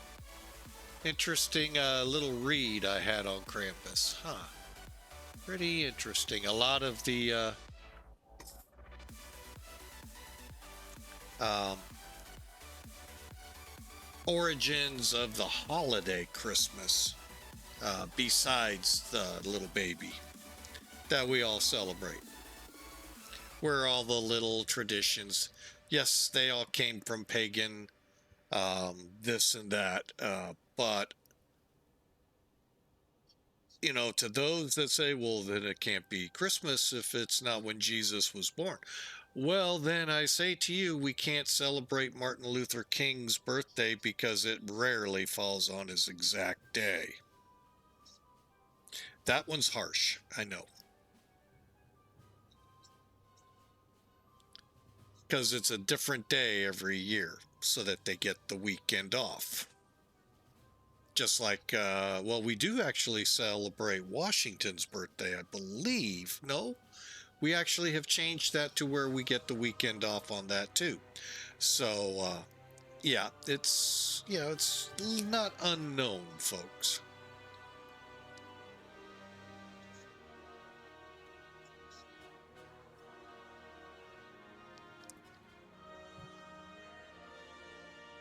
But yeah, there's a lot of paganism in Christmas. That's what's made it the unfortunate um, retail magnet that it is. If you remember back when we were getting ready to go into Thanksgiving, one of my favorite preachers. Really, it does? I've seen so many movies with that song in it. Nice. But if you remember back to Thanksgiving, one of my favorite preachers I love listening to on the radio, Chuck Swindoll, had a devotion out. You can't knock this. That's great. He loves the holiday Thanksgiving. It's not commercialized. We go from goblins and ghosts and black and orange to Christmas and red and green. You don't see a Thanksgiving Day sale. Very rarely do you. I have seen a couple, but rarely do you hear of a big Thanksgiving Day sale. So, but anyway, yeah, the little bit I read about Krampus, that was, I actually now understand a little bit more of the Saint Nicholas thing that my wife used to do with the kids. I never understood it. And got a little bit out of it in the little read about this Krampus. This, did it call it a monster? Or anyway, this that went with Saint Nick to hand out toys.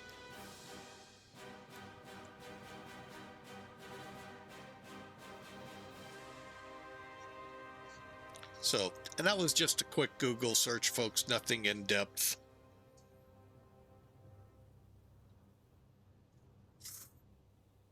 But yeah, I had never understood the what Saint Nick was all about. That my wife would always uh, um, celebrate, I guess you'd call it, with our kids.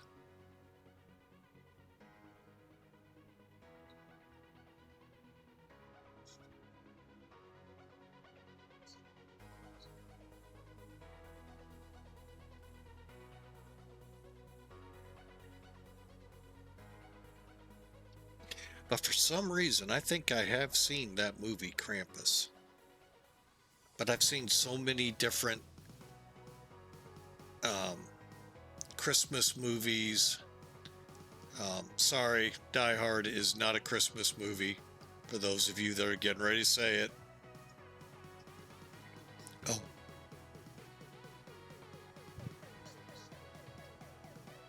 Just because it's set to Christmas does not mean it's a Christmas movie.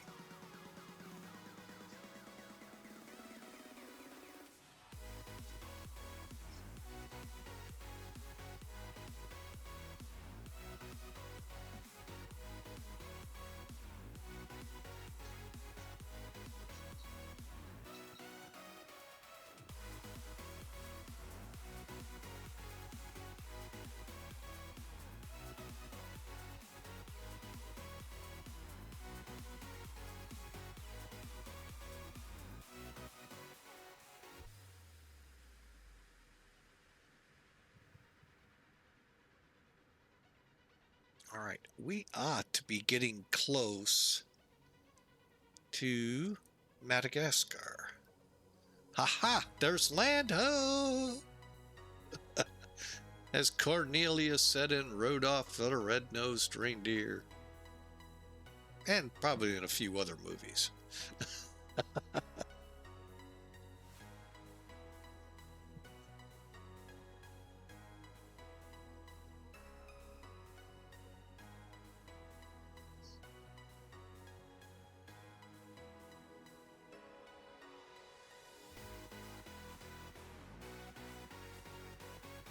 Thinking about that Krampus thing, I used to love watching, I think it was the cartoon Santa Claus Coming to Town. And I think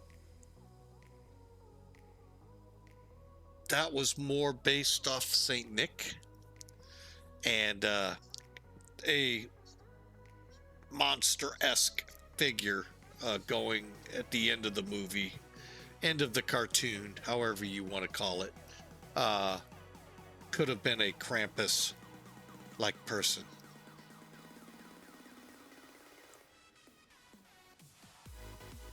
That's interesting little read there. Like I said, I didn't know a lot of that.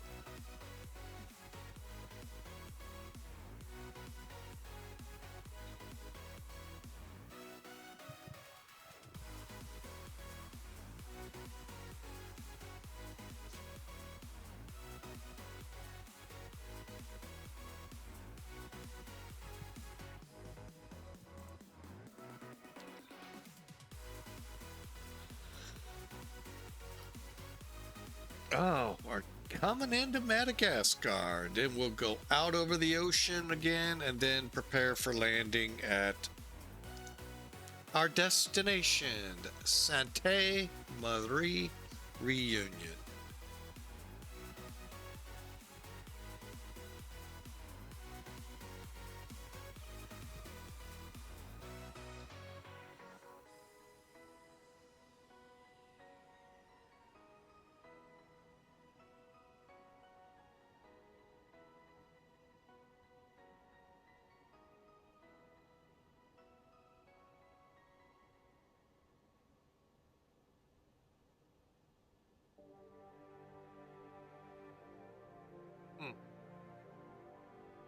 Ought to be an interesting run.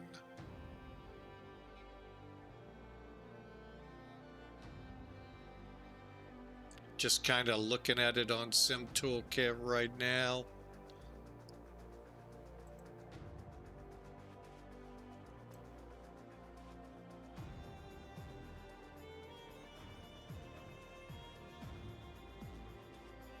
Okay, I can see where the black water comes from. If you look at the water on Elevatech, guess what? It's black.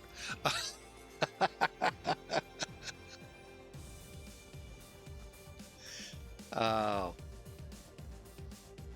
still nothing from X-Plane.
Holy mackerel.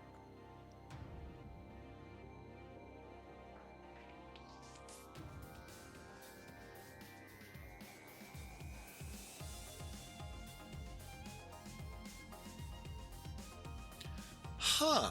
Interesting stuff there, Kaharia.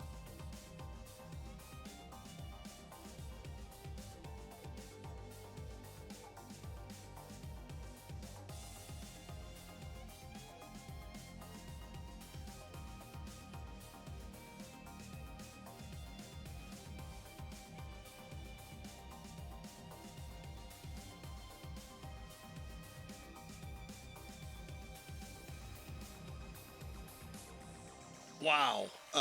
Yeah, that's about the time. Yeah, December 6th was St. Nick. And yeah, so the Krampus would take the mean kids sometimes in a sack. Um, not to get hit with a stick or a willow branch. Ooh, willow branch. Ouch. That is amazing. Austria, huh? We had a exchange student from Austria. Boy, she that that girl was amazing. She I'm gonna put it in a kind of a humorish way, claimed to be from Austria, but she could out talk 99% of the Americans over here. There was no accent in her one bit. And boy, I could definitely see a job for her in translations. Holy mackerel. She could talk better English than most Americans ever dream of. Just amazing, amazing young lady. and love to know what happened. But that's been now 5 or 6 years ago. So, but that was an interesting couple of years. We had a Spaniard young lad in, and then we had the Austrian young lady, and night and day personalities. It's just amazing. No two people are alike, no two ideas. What you would think would be the ideal exchange students, there's none of that. It's just amazing to me. And wow. Never thought to ask her about the Krampus and St. Nick, because that's pretty much where much of these kinds of things originated from German on up to Nordic.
All right, folks, week to go to Christmas. Hope y'all are ready for it.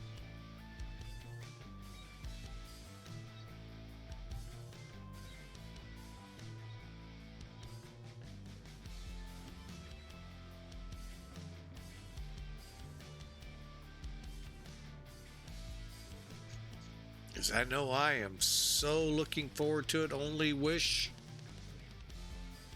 it would last all year long, Christmas.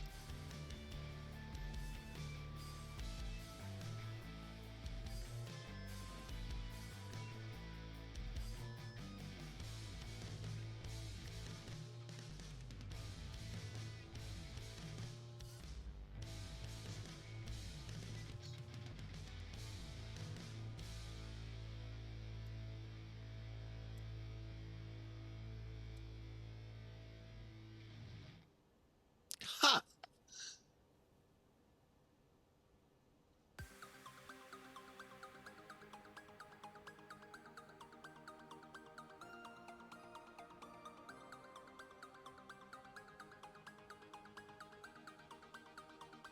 That is awesome there, Kaharia.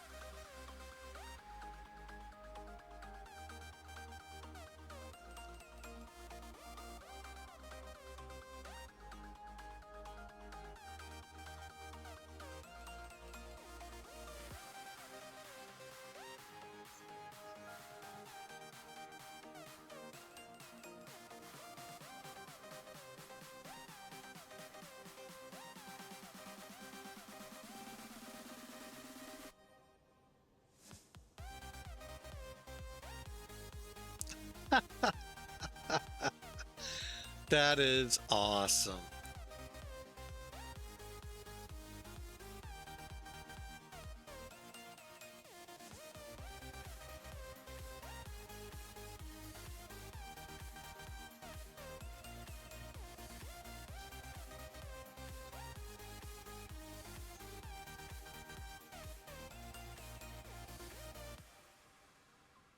Ha, that is so cool.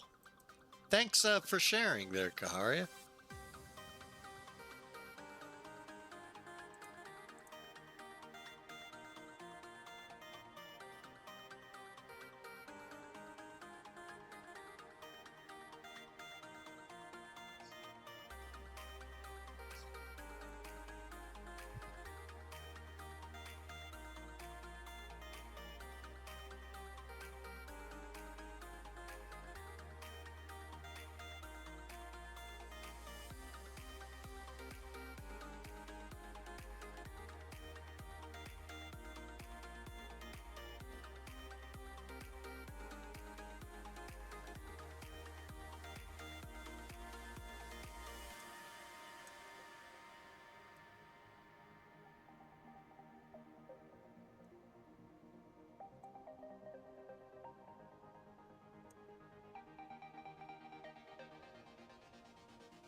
Interesting.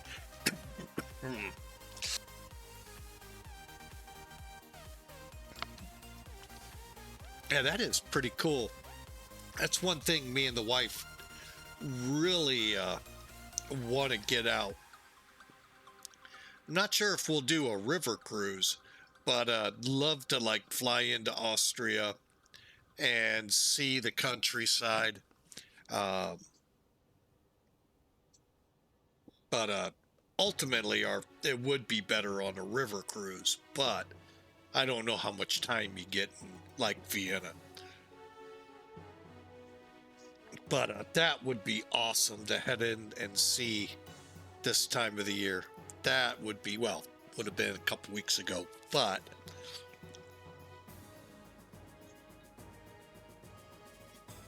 oh, I thought I was on that page. Huh.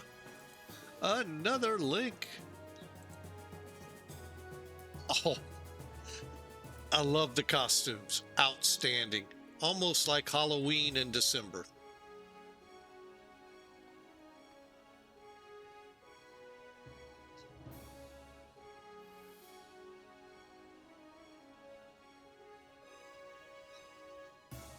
Hmm.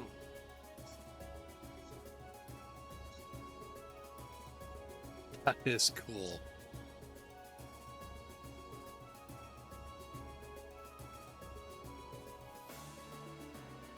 Oh, it's not done in Vienna.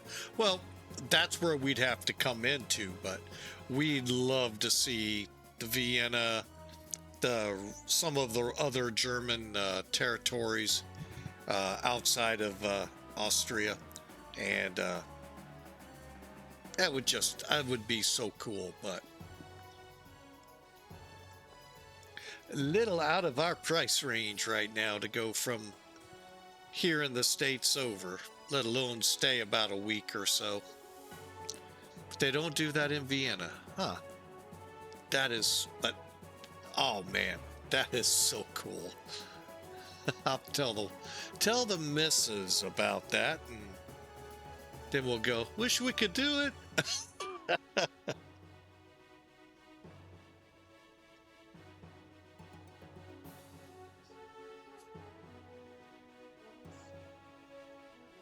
Like I said, the big thing we thought about doing in Europe was that river cruise. My only fear, well, I don't know if it's a fear. It's the unknown of how long in between stops. There's, you're going some distance on that river, and is there enough time to see a lot of stuff? One thing that was what's pretty to look at is, oh god, with the fortress. Oh yes, Salzburg, yes, looks so beautiful. What I try to do when I flight sim is look at Google at some of the pictures of where I'm going, and especially in Europe. Oh, Salzburg. I haven't been in there in a while. That needs to happen. But that is a beautiful, like I said, if I could just get into Vienna and then just, scary thought, rent a car and drive over there. Not that you're bad drivers. It's just, again, the unknown of driving in a different country and the different rules of the roads and all of that. That's the part that makes me uneasy. Being that other driver.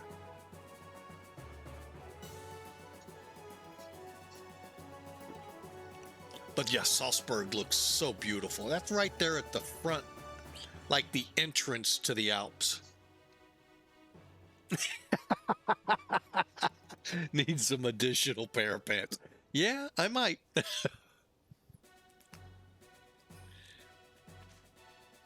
Oh, but yeah, beautiful cities over there.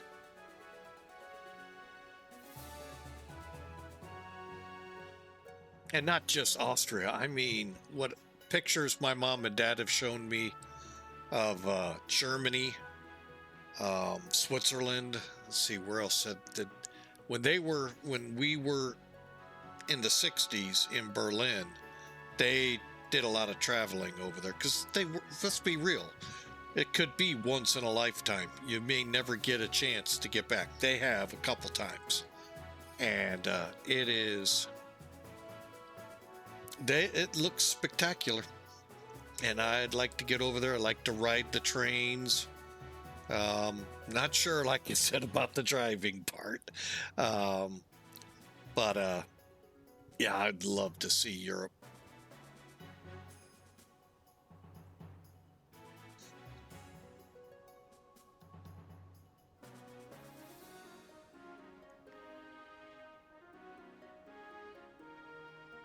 And I'd like to see the Swiss Alps in the summertime. I really don't want to see snow 10 feet taller than me. Probably an underestimate. Take a note. Yeah. Beautiful place over there. Beautiful place. And don't get me wrong, there are some magnificent places here in the U.S. Fortress. Hang on, I think I know what you're talking about, but I'm going to let Mr. Google show me. No, that's not what I thought. Go figure. Oh, such a beautiful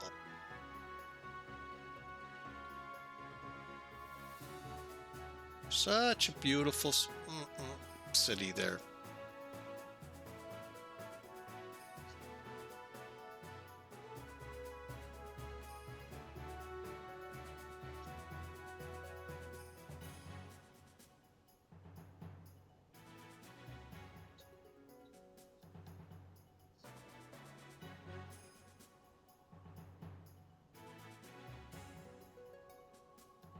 Boy, beautiful region there.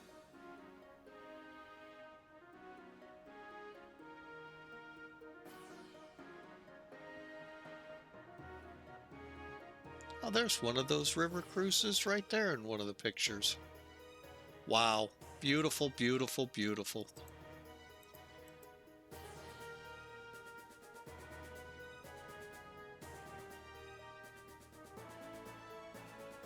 Cool. You know, I did see the movie Hostel, and I don't think I'm going to stay in one of those anytime soon.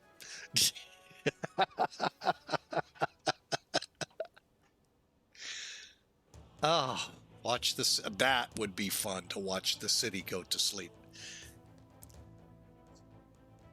That would be fun. Any city watching them go to sleep. Unless, of course, you're in New York City. Good luck with that. Oh, okay, cool. Yeah, they had a movie I watched called Hostel. Oh, yeah. No.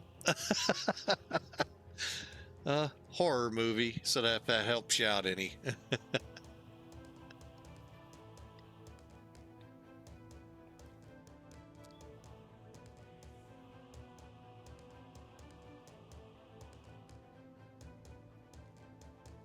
All right, well, we're about to the other side of Madagascar, folks.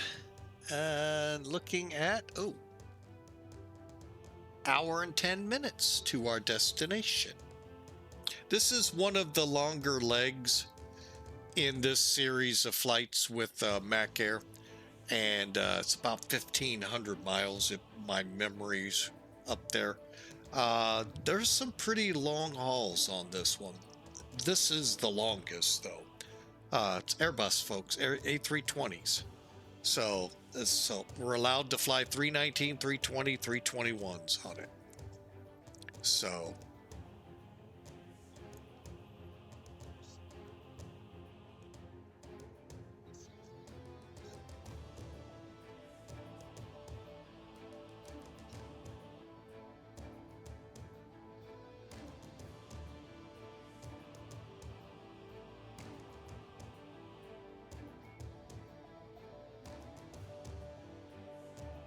yeah, I really need to get out there. Not in the sim. Oh, no, I love flying. Boy, do I love flying out of Vienna and Innsbruck. What was the name of that last place I was in?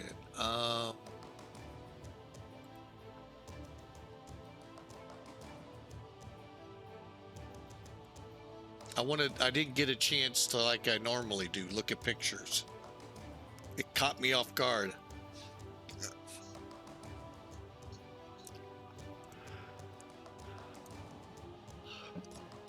One, that there were flights to such a little place. Okay.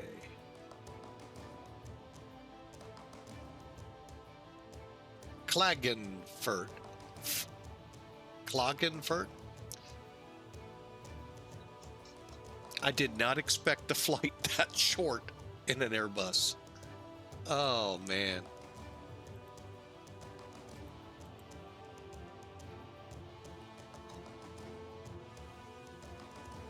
Ping you on Discord.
Wow. Obviously I didn't do any homework on that one. And you have been pinged a direct message.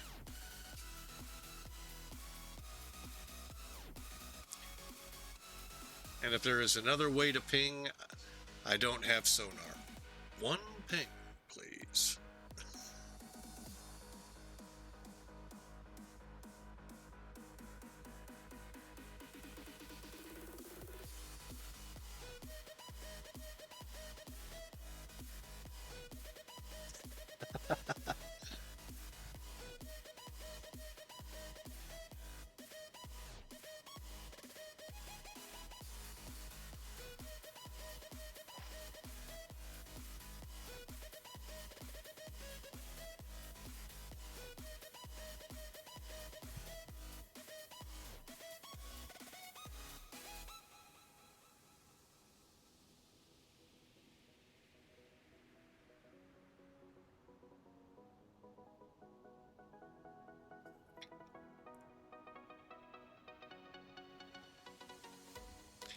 Yep, definitely the black water is intensifying out there. It means that ocean is coming.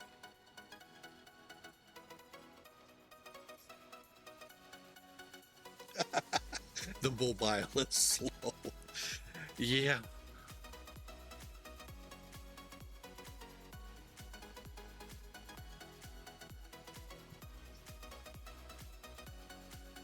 All right, time for me to start thinking about uploaded. Oh, Lord.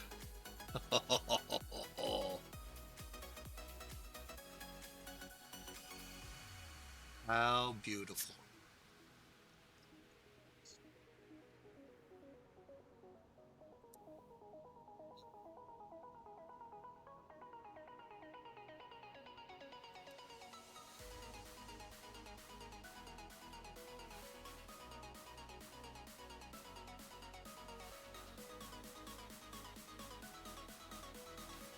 Oh, very cool.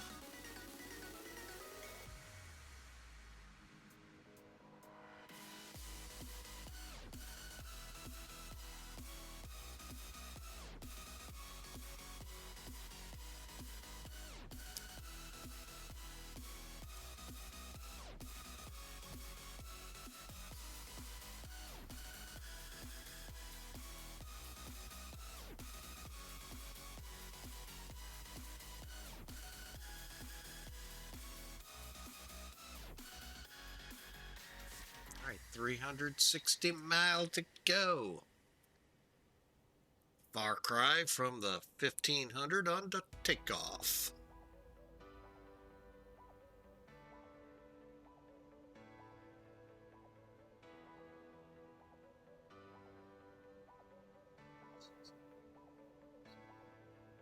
Koblenz Fortress with the beautiful. Oh, that is so cool.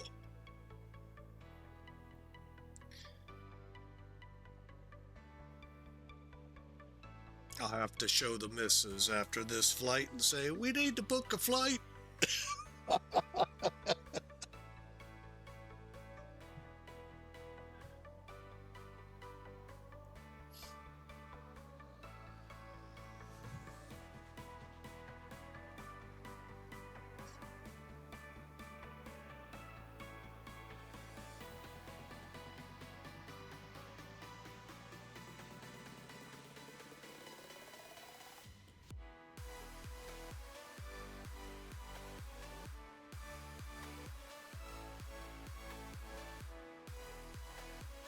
Oh, that is land up ahead. Okay.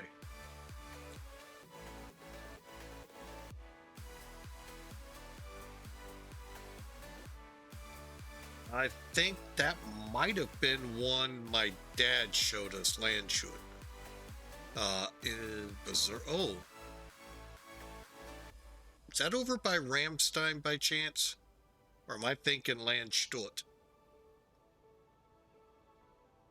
Airbase.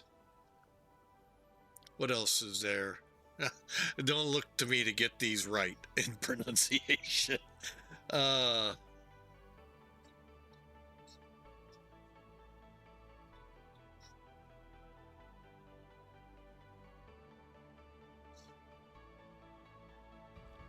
that's another part I'd like to see is over there in Germany by Ramstein.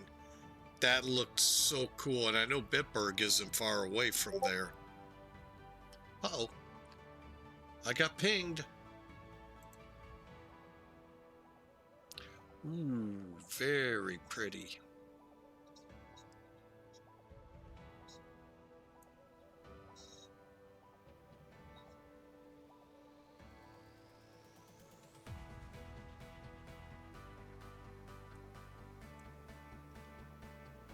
See, I'd like to live on top of that hill, but I would be scared of erosion and it falling down the hill. We've got some houses like that right now in the U.S. Beautiful houses that are falling out. The land is eroding away, and they're gonna be coming down the hill soon. It's in Bavaria. Okay, time for me to let Google show me. I think I'm thinking the wrong part of Germany.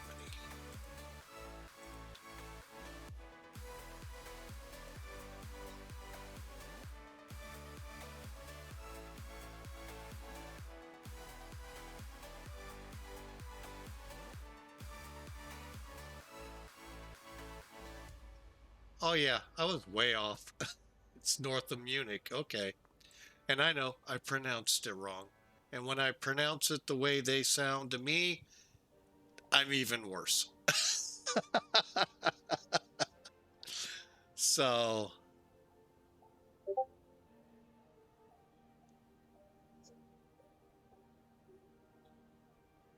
Wiesbaden, Frankfurt, Strasbourg, Saarbrücken. There. Is that right?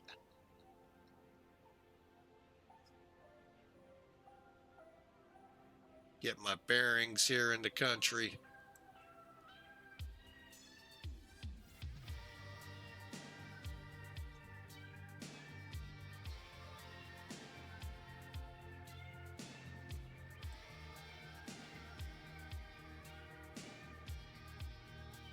All right, I know I got pinged.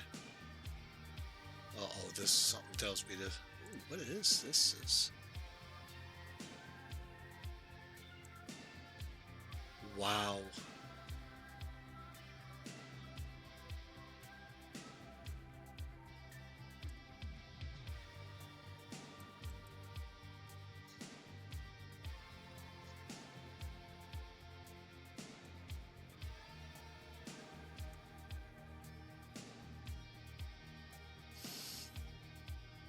Oh, yeah.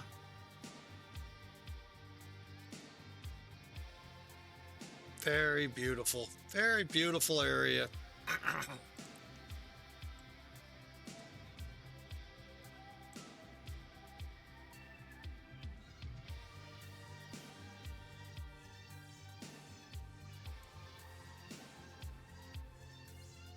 So that's the Bavaria place. There's Salzburg. Okay.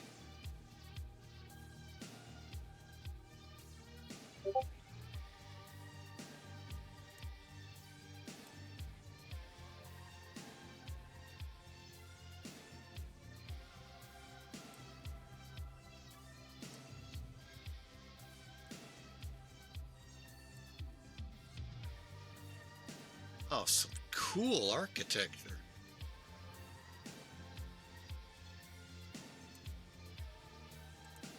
Yeah, okay. You're killing me. My travel agent's going to be really busy here soon. Yeah, like I have a travel agent.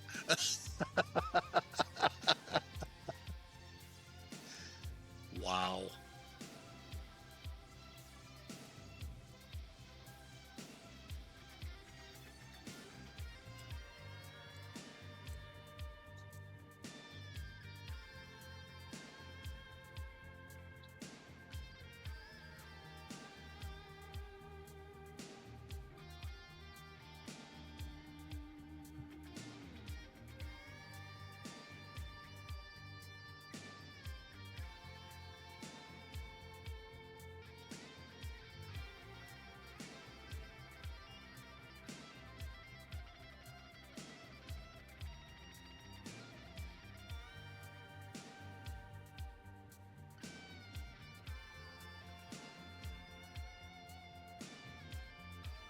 Oh, beautiful, beautiful, beautiful.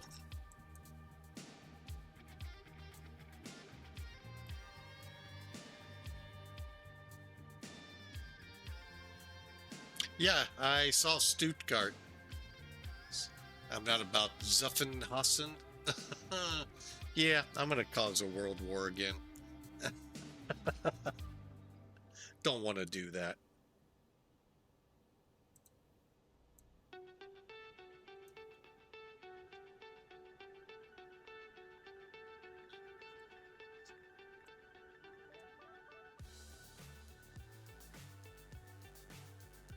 $56. All right. Time to think about how to get this thing. I know one way to get it down: chop the power. Um, I don't think the passengers would like that idea.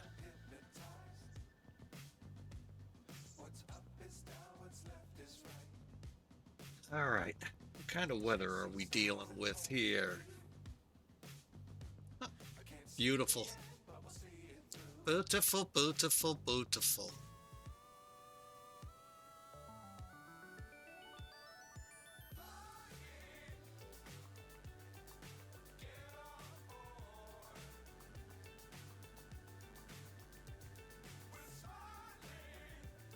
See if any word from X plane yet. Yet.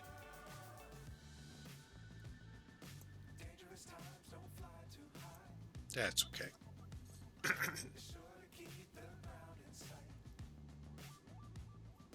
Like I said, I would have swore I reported this to him once before. And for the life of me, I can't remember what it was they believe the cause was.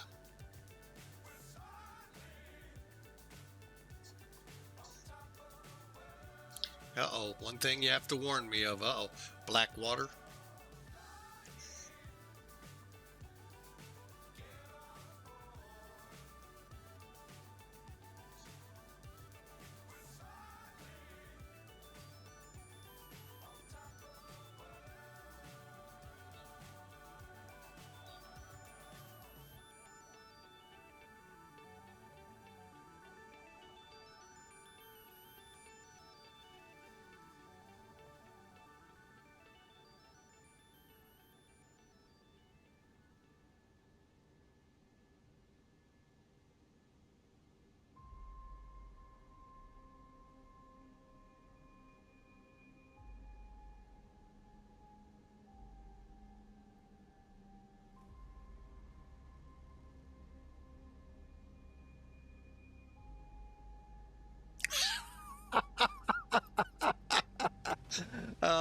Cone and Bon, the bicyclists they own the road. You're in the way, you get mowed down. Kind of sounds like New York City. Um, Except there you got to watch for both cars and the bicyclists because they'll both mow you over. And sometimes together.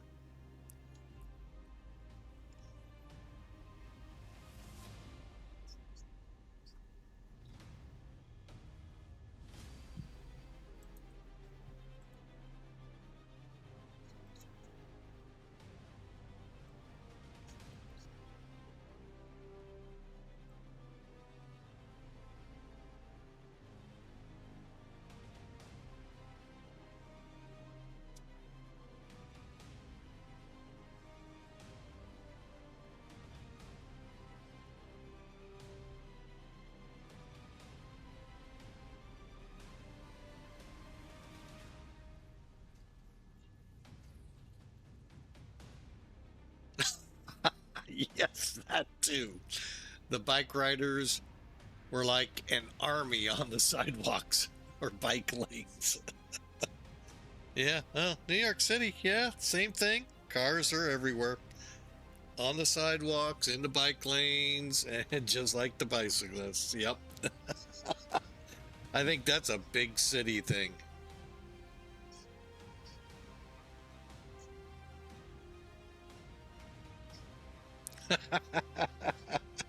Vienna used to many things, but that was new for you.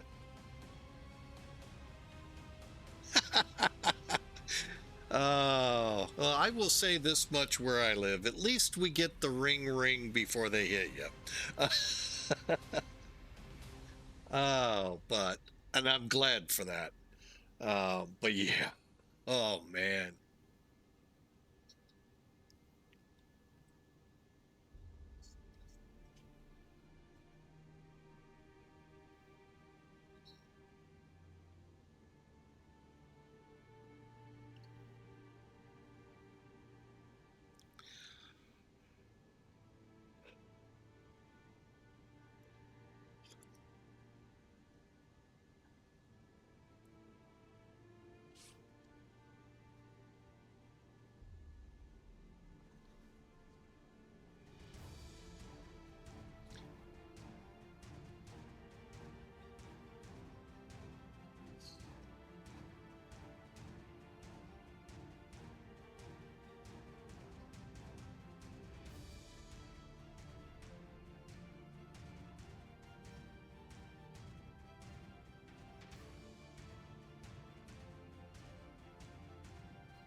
One of these days, and I keep saying it, I am going to learn this CPDLC because supposedly it's gotten better.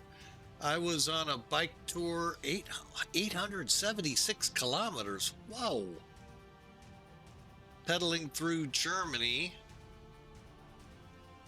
along Cologne.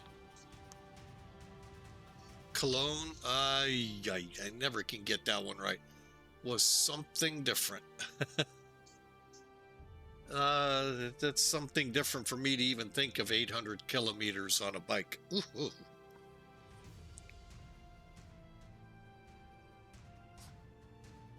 Although, funny story, when I was driving the truck here in the US, obviously we're feet and miles per hour. Got dispatched on a load from Detroit, Michigan to Toronto, Canada. First time, I think, was my first time into Canada. I could be wrong, but anyway. Get through customs and all, called dispatch. Told them we're through, we're on our way. And got going their version of an interstate in Canada. First sign up, Toronto, 300. It said kilometers. Of course, I missed that.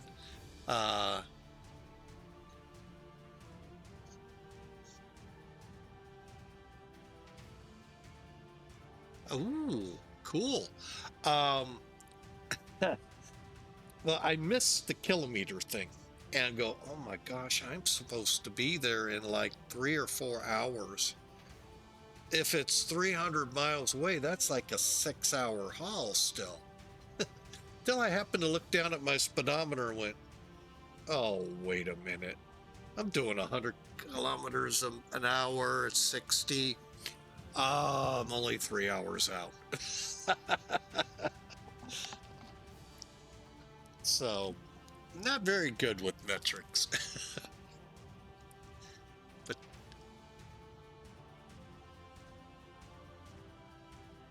made 2,500 euros for the cost. That's awesome.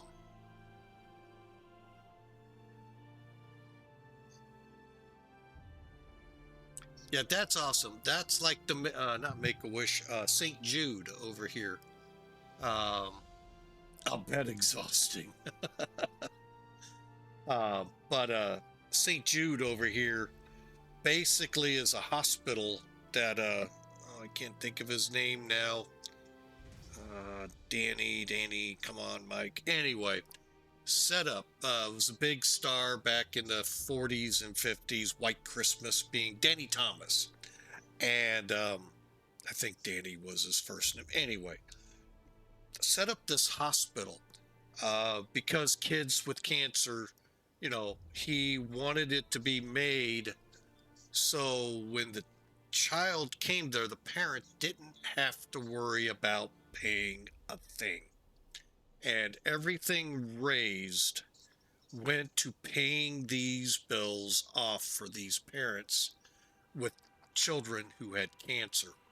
And wow, it is unbelievable today what that place looks like down in Memphis.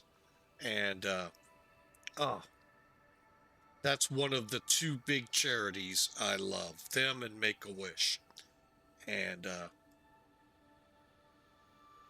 yeah, Margot Thomas, daughter, I believe. She kept the spirit going in that when he passed on, and yeah, that is just we have a thing here, Shriners Hospital, and they're all over the country though. Just you watch what some of the kids have to go through, and it just oh heartbreaking sometimes.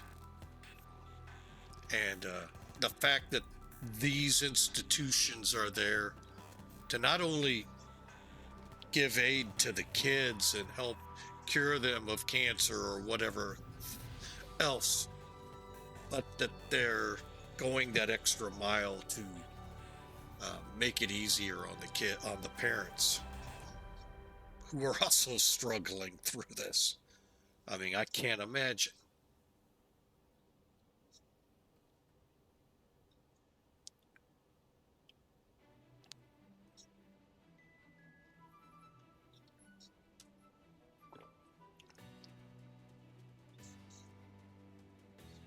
Okay, we're 200 miles out. Let's take a look at this descent profile we have. Maybe. There it goes. We need to be test up at 3,000. 230 will be a lot slower than that.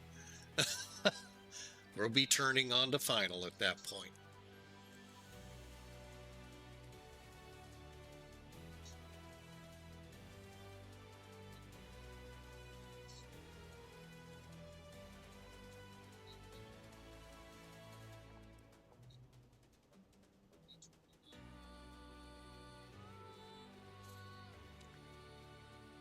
All right.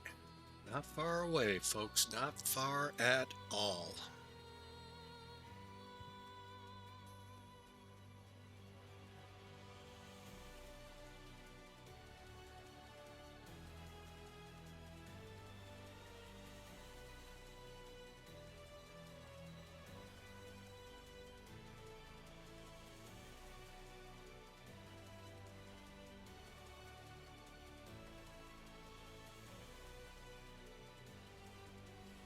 That's cool. asking for an appearance in Star Wars uniforms.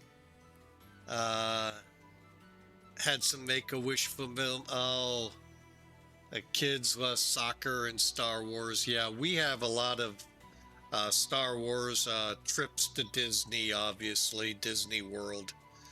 But, you know, the one that catches people off guard are so many kids want to ride in a semi truck, those over the road trucks.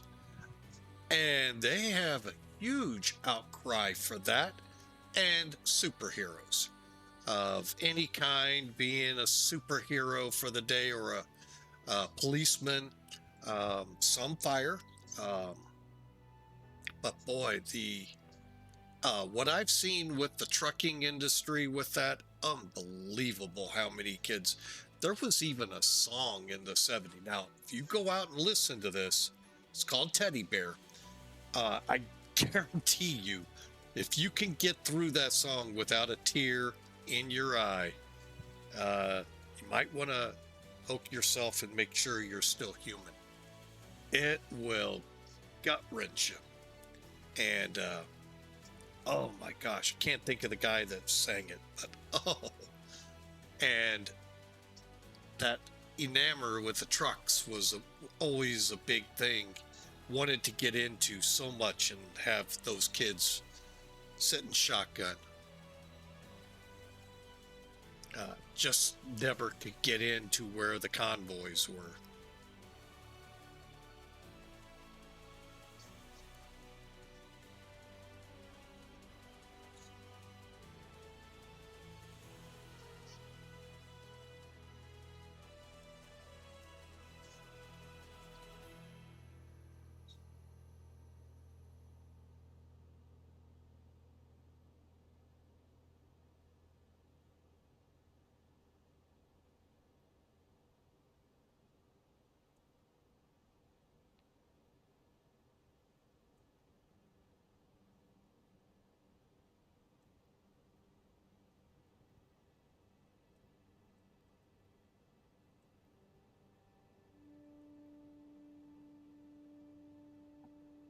Something does not add up here. Hang on. Why is... Oh, okay. Yeah, it is.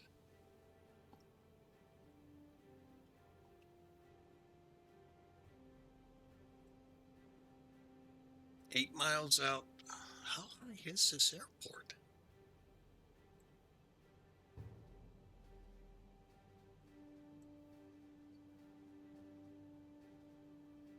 Okay. Now we're making sense. It's steep descent. Okay. I'm trying to figure out why 3,000 feet, 8 miles out from the runway.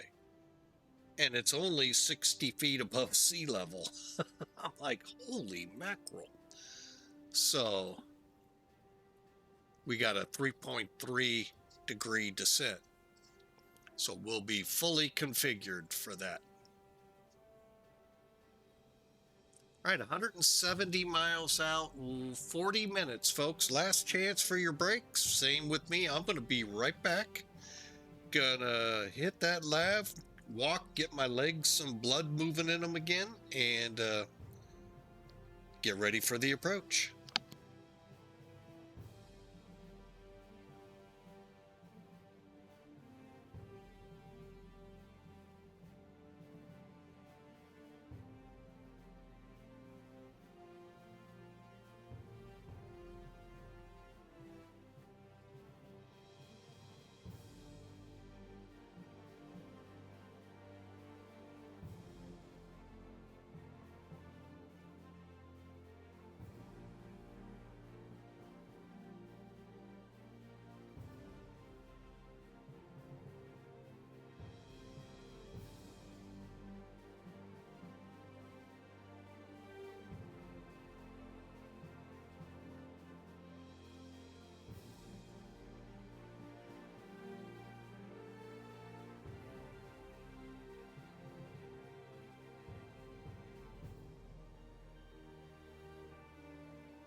All right, we're back.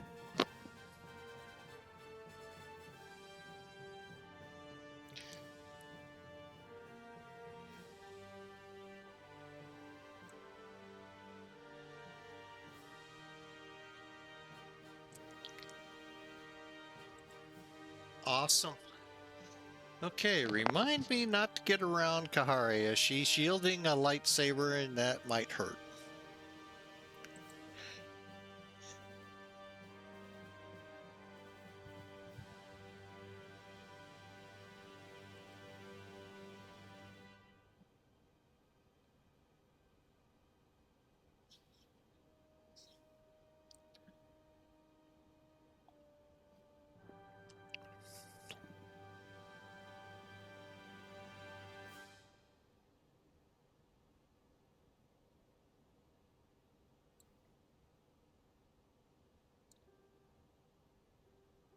Okay, 10 minutes old. Let's just go with that.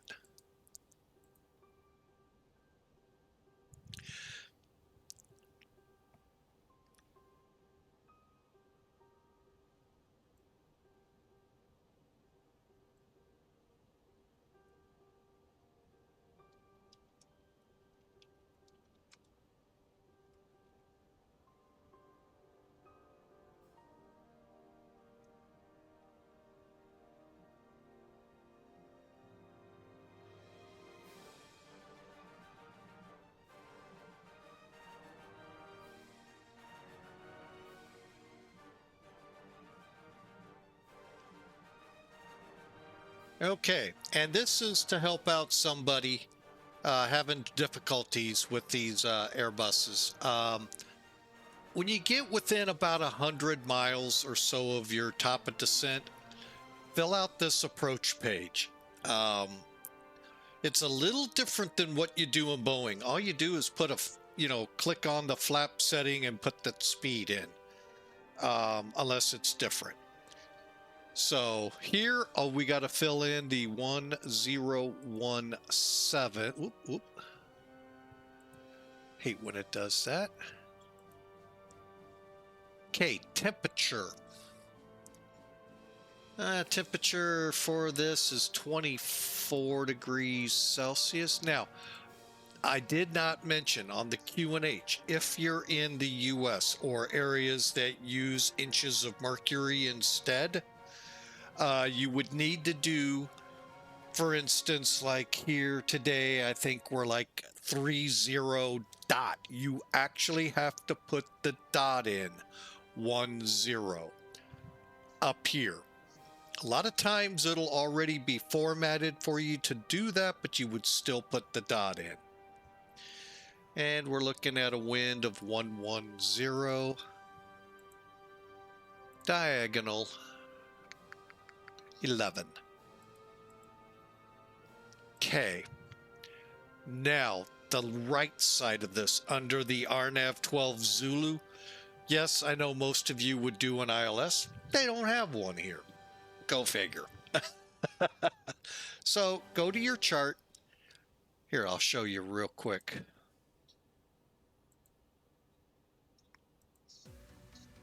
Uh-oh. Oh, there we go. I'm like, uh-oh, push the button again. First off, you can get your METAR from charts by just clicking on that. That's where I got all the information for here.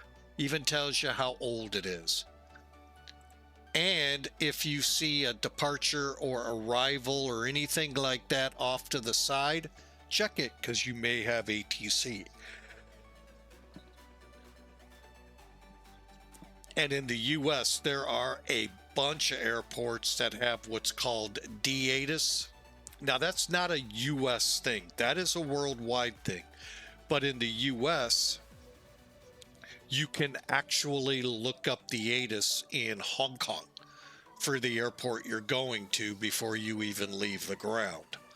So, and in this program, you would be able to too. And again, it's about 30, 40, 50 airports. A lot of them are what we would call more major type airports, but it surprised me how small some of the airports got.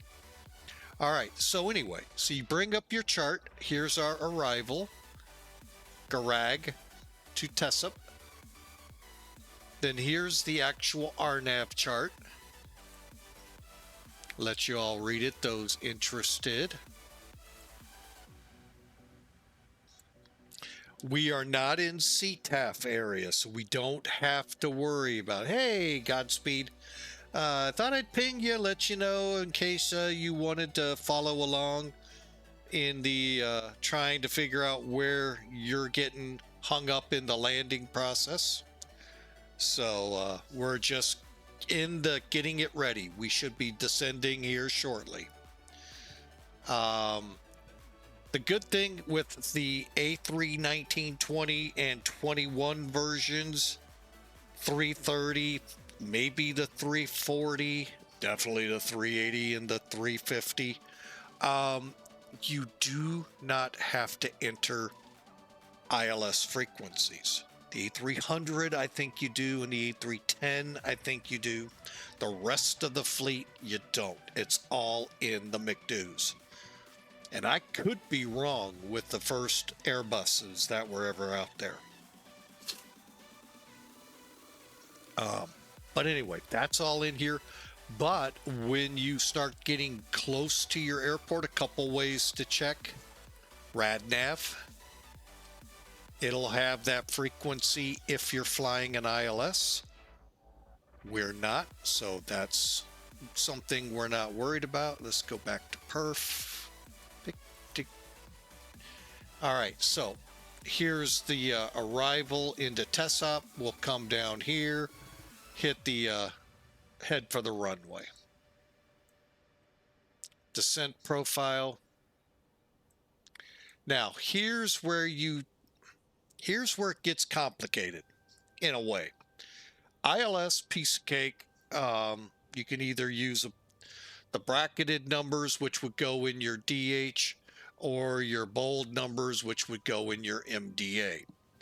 Pretty much that's as far down as you go. If you don't see the runway, go around. RNAV, I go to my minimum. This aircraft is index performance C, so 602 feet. Remember, now if you're on an RNIP, you could be on glide slope and localizer and that number goes down. But since we're not, we have to, we need to be able to see it. 2,400 meters out, 640 feet MSL there, which just happens to be 602 feet above the ground. I'm sorry, which just happens to be, 602 feet above the ground, because there's your runway, 38 feet. Okay, so there, this is ready to go now.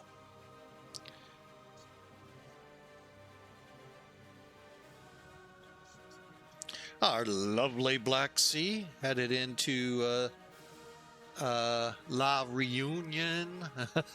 So many different names for this airport.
Oh, I got my office a little too chilly.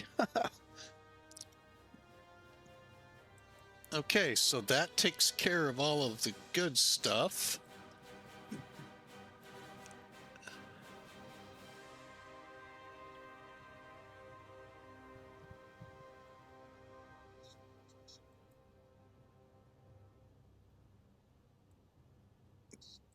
Yeah, it looks like some scattered rain off to the west of the island, so kind of curious how this island's gonna show up. Oh, well.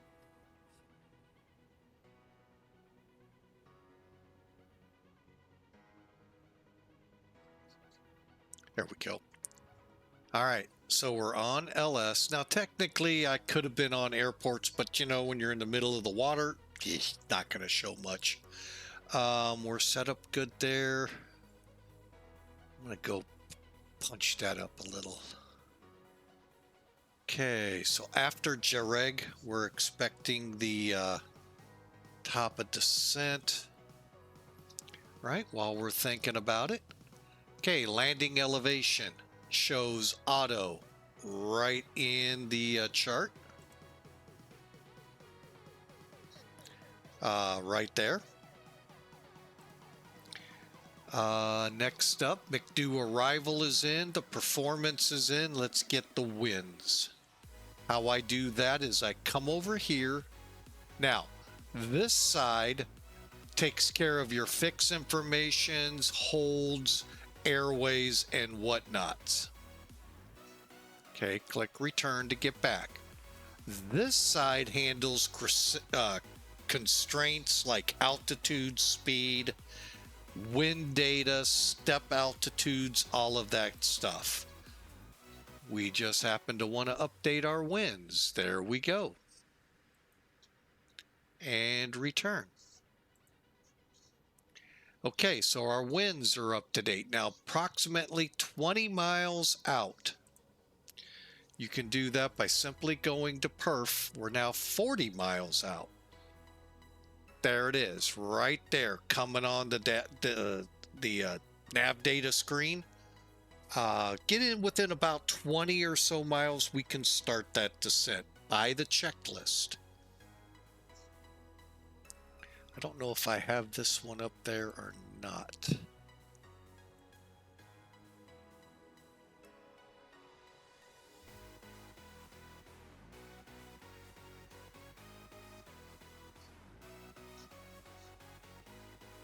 No, I do not have this particular checklist.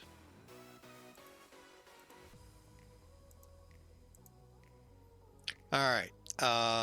But you can see we're doing great on frame rates. Yeah, there's no water below us.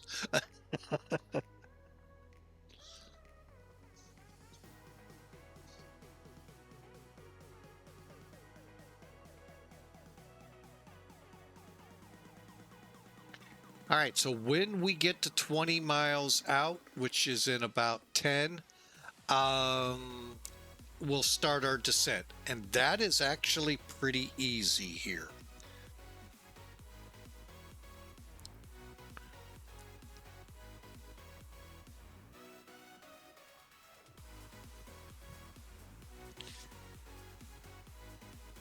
Actually, that's probably a better view than what we had. See, we still got black water. Oh, clouds or the island? No.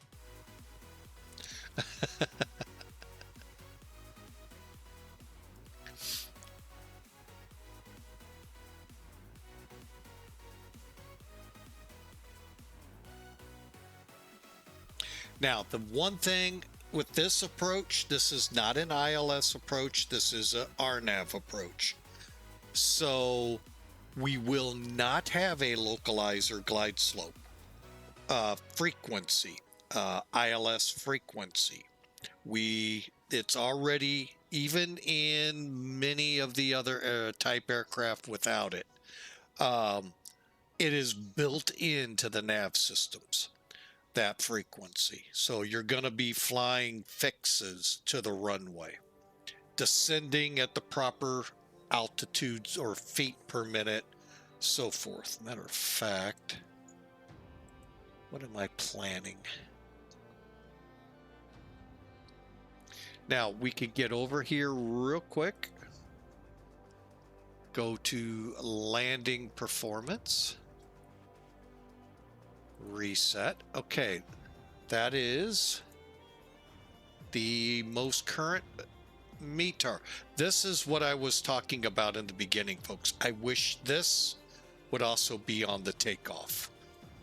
I don't know what, and again, there may be, I'm sure there's a perfectly good reason why it's not, but it just would, I think, make it helpful. So we want to make sure everything matches. Winds, cool. Temperature, cool. Okay, 1017. Let me just do a quick 1017 equals 3003, dry runway, anti-ice. Now, to find out if you have a dry runway, look for a NOTAM on the airport. There should be something telling you if it's wet or contaminated with snow and ice. You'll find definitely the snow and ice up north right now, but down here, I don't think we're expecting anything, so we'll keep it that way.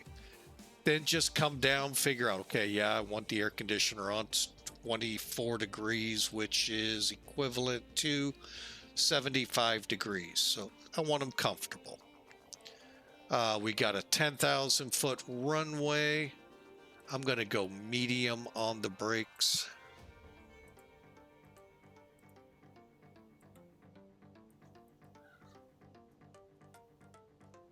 There we go. Reversers on compute. Oh. And you can see approximately what you're looking at. If you do it all right, about 3,600 feet down the runway, 38, leaving us plenty of rollout. Looking at the airport chart, looks like we will back taxi. Yeah, we're going to be back taxiing. So, and then we'll come in and park. I'm going to.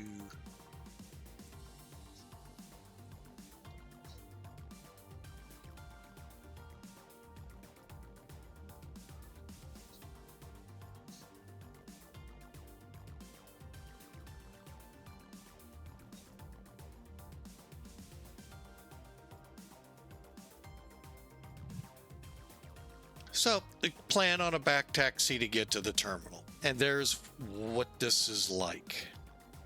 Okay. Got some clouds we're heading over.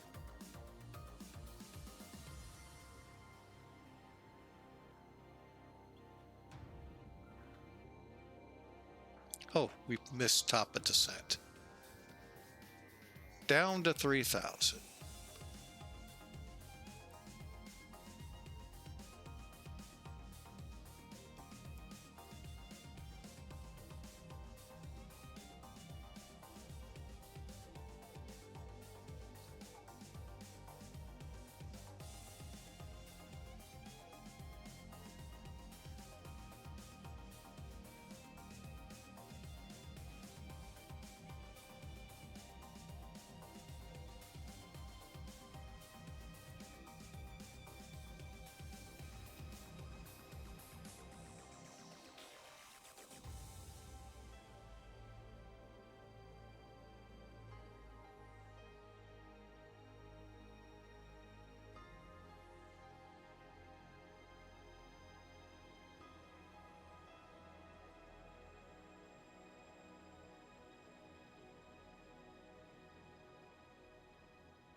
All right, we're going to go ahead and kill the music for now. Put some speed brake in here and try and slow us up.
All right, we're through 27,000.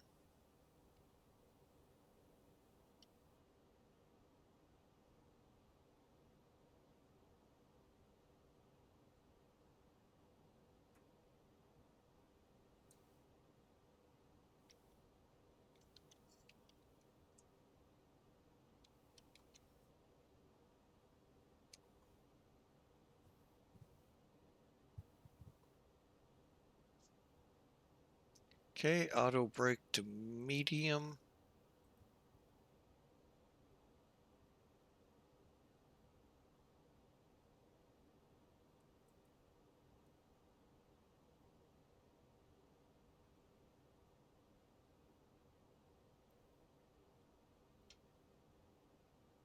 Okay.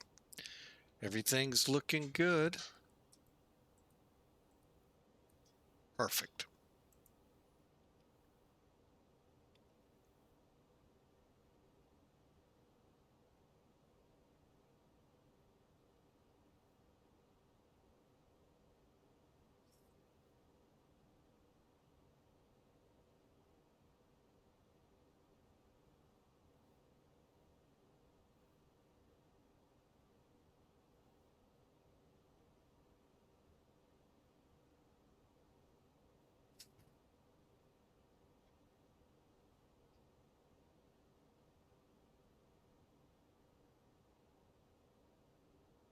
All right. Any, I know you're out there, original Godspeed. Any questions you have about what's going on in the approach? Any areas where you really want me to zero in on?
All right. 22,000 for 3,000.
All right. Transition will be 12,000.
There's the island, folks.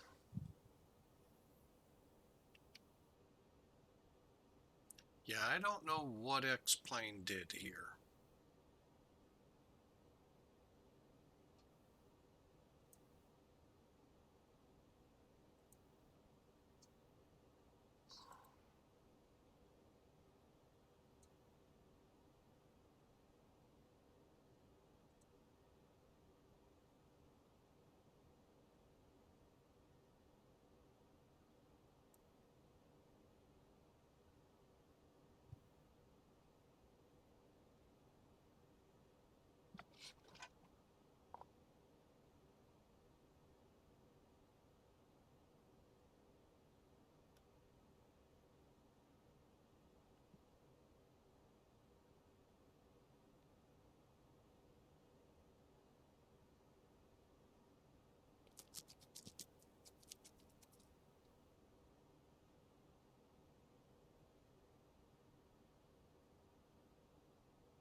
Okay, transition.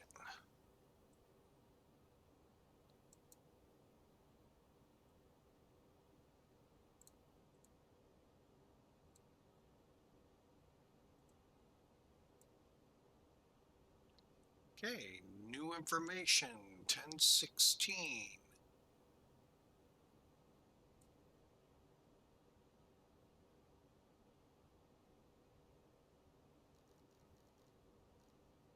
All right, with that new information, let's plug it in just in case. 1016. Winds 120 at 12, so they changed a little. Whoops.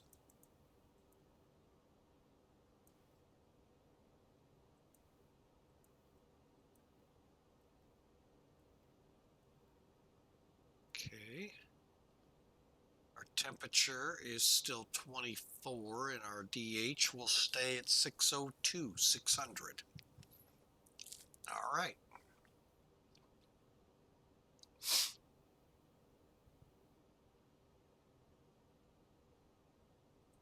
Looking good.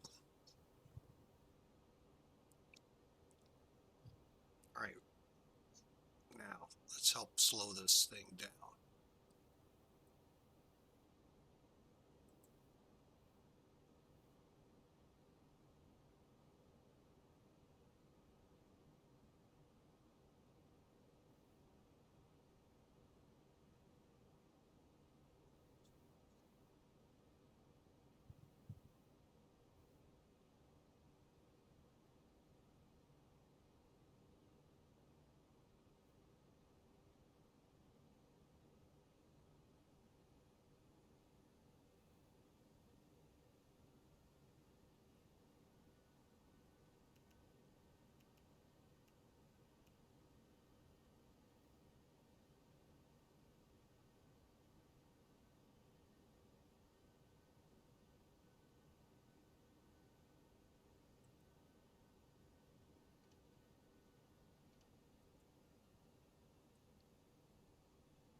Yeah, I'm really kind of nervous. That does not look very,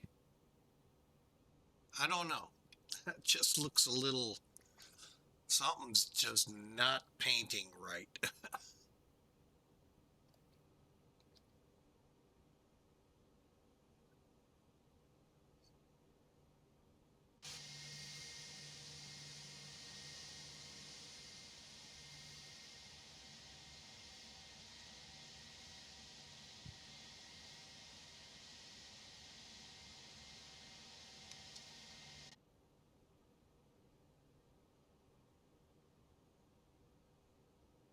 No, not if this default.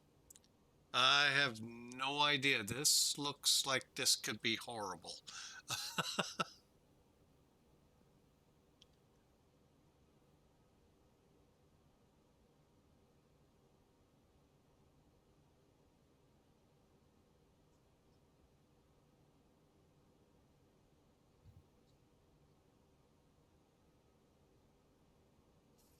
All right, so test stop is 16 miles out. I'm going to go ahead, take over speed.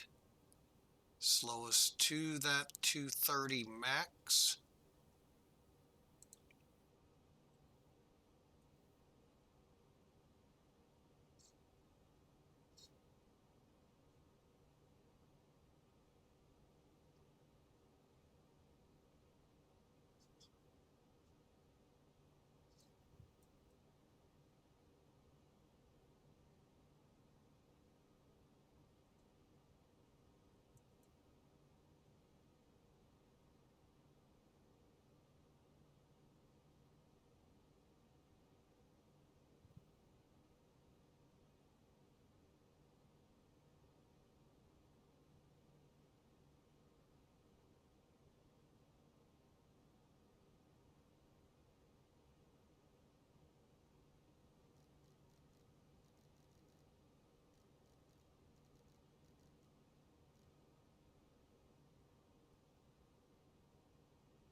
Hopefully it's just the way the sun's hitting this that it looks so icky. Hopefully.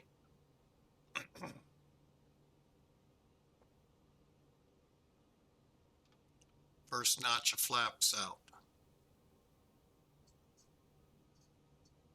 Now, just so you're all aware, 230 is the maximum for your flap. Okay, go ahead and kill.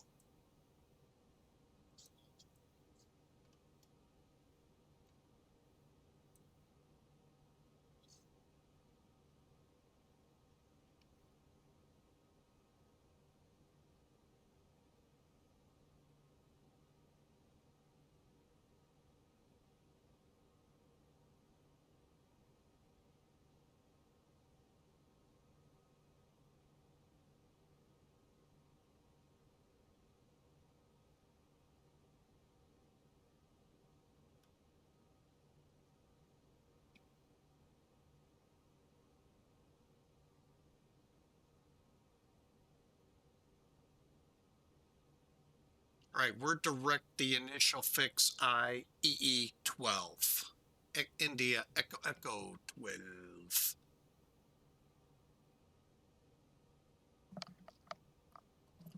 Well, believe me, if I saw the runway, we would take over, but I'm nervous about this one. But I am starting to see textures. It's just, wow. They're matching the map too, so. All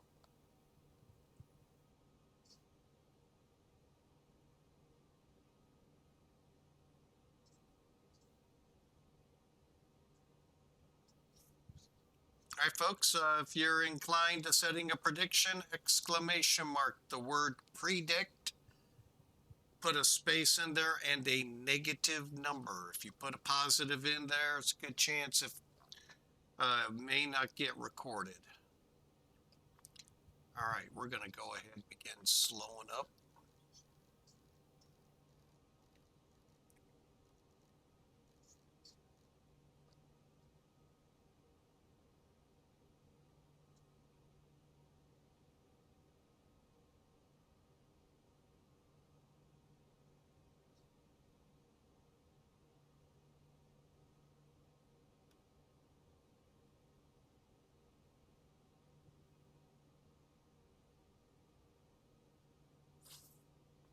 Okay, so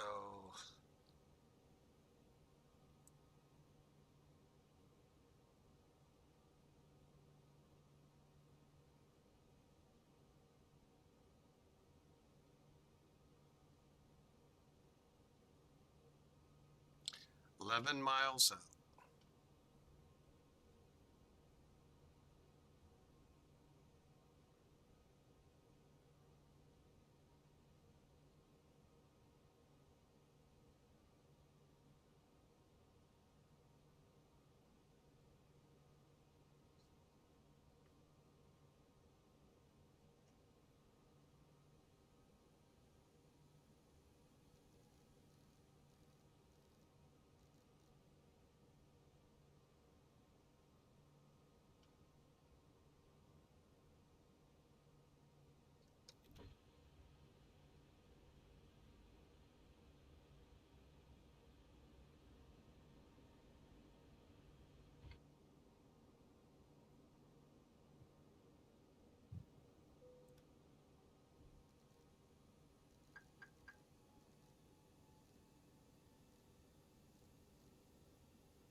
I think I see a runway.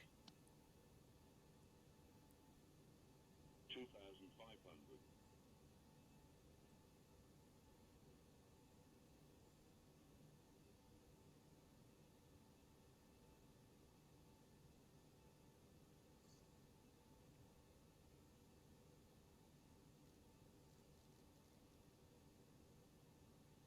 Yeah, I've got a runway.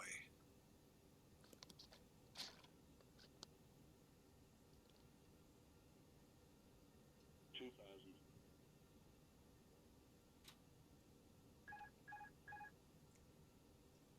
And just so people are aware, we are on a displaced.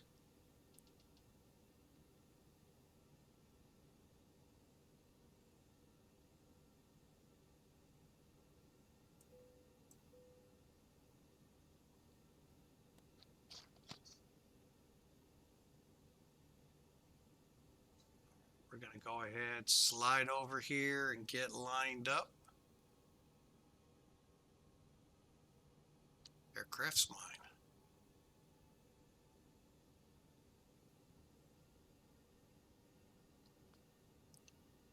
Fox, Mike, Echo, Echo, traffic, Springbok 572, final 1-2.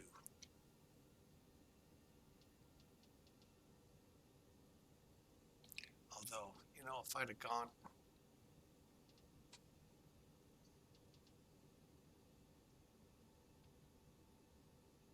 1,000.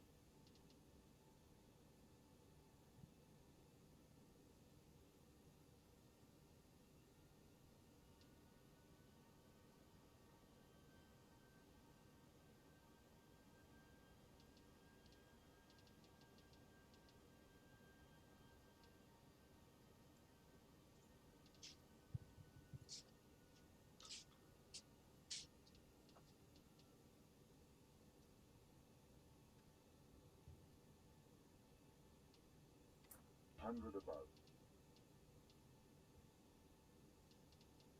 okay, we'll be landing. Minimum. And amazing how the scenery looks so good, 500. yet there's no water.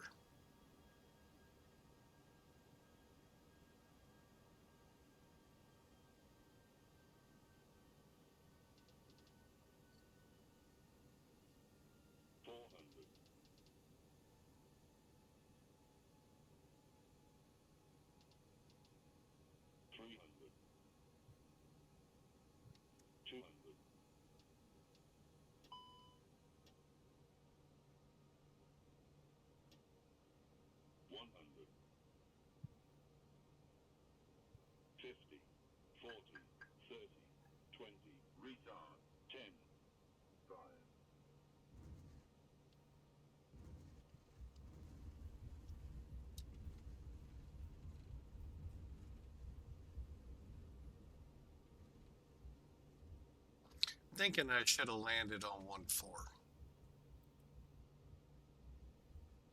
But welcome to our destination, folks. Great flight.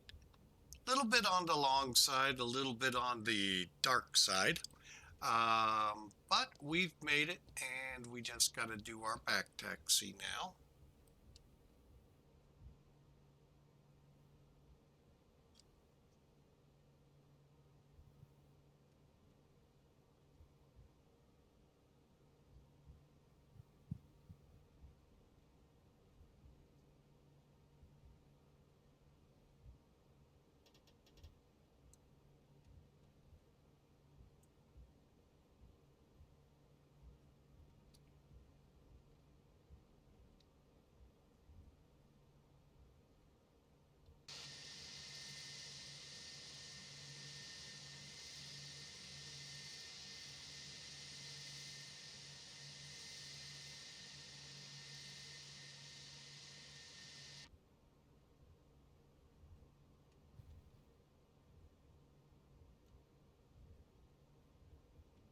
Hello there, Pepto. Welcome back, Mr. Cho.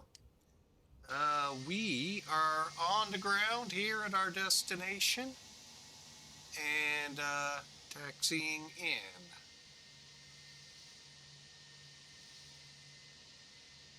It is kind of fun to see no water, but pretty good scenery over here.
Okay, EPU's available. Bleed.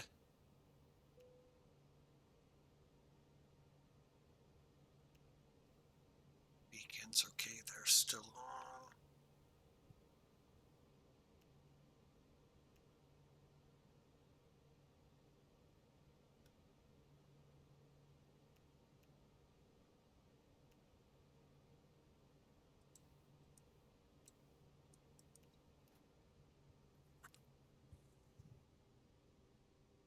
All right, we are in the blocks, folks. I hope you enjoyed. Definitely a long trip.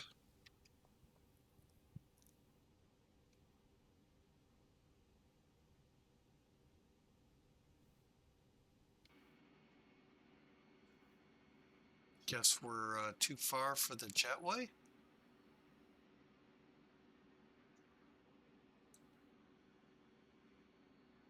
That's okay. We have this thing called buses. Or,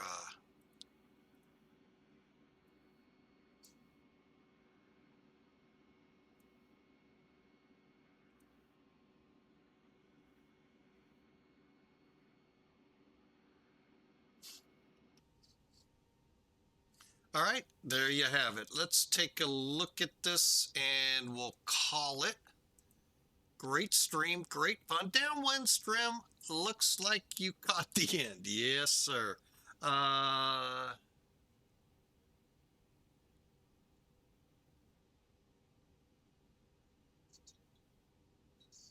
Yeah, ortho always looks good, but I always see people with trouble installing it or getting it to work right.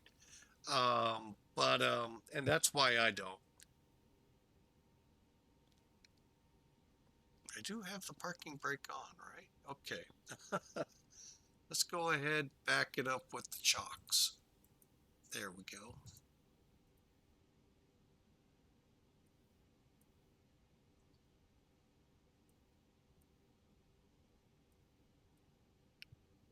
All right, why can't I? There it goes.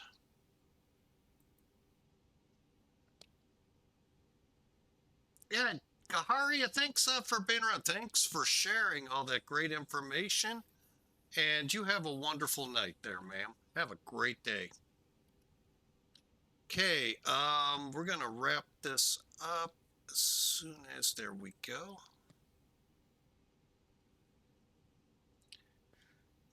Okay, now in the beginning, folks, as I told you, we were trying to get the ACARS system to work. It just wouldn't, so we bailed on it. And so we don't have that. And what Mac Air believes is whatever the sim or smart cars, wherever they grabbed airports, they took the old one. And that's 140 miles away from the international airport. However, that airport, 140 miles away, has gone into disrepair in the real world, only visible on Google Maps. And Johannesburg took over that ICAO. Problem is, it either never filtered in or whatever the whole story is. Paul Harvey, unfortunately, is not around here. But to give us the rest of that story.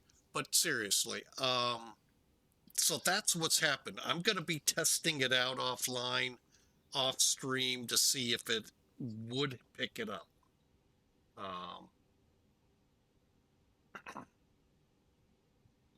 Okay, but in the interim, I am going to check Sim Toolkit here in a second. See what Elevatech got us at. Landed 292 at 113, so a little slow. 1.4 G's, 3.5 hour flight. Okay, not bad. Not bad at all. All right, Sim Toolkit. Always harder on us. 391 feet a minute, 113 knots, 1.42. All right, I'm going to do a quick scroll through here.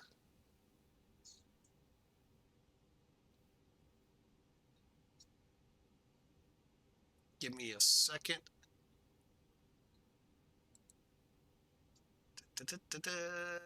Let's see how that all worked out.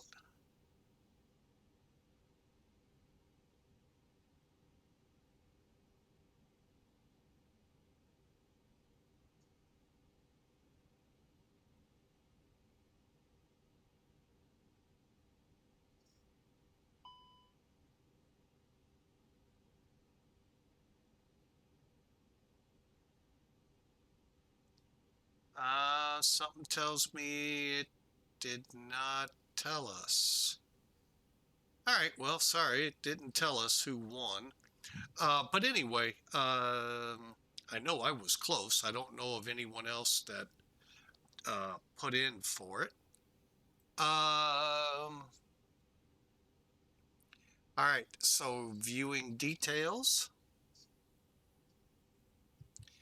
3 hour, 46-minute total run, 1,500 miles, and there. So now this is the part where I love Sim Toolkit. They actually show you where you touch down. That, folks, is where you're supposed to touch down. I hate to say it. That's where, right in the middle of the big pads. And 9 feet off the center line. That's pretty good. So I'll take that. That was pretty good. Now look, see, they have water. Hang on a second, folks. Let me, you'll love this one downwind. Beautiful scenery this way, isn't it? This is default. I don't know what happened to the water.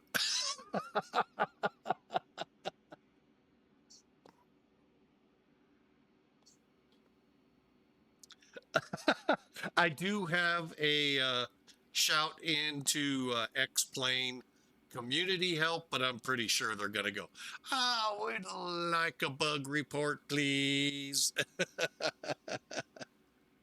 And this happens a lot to me.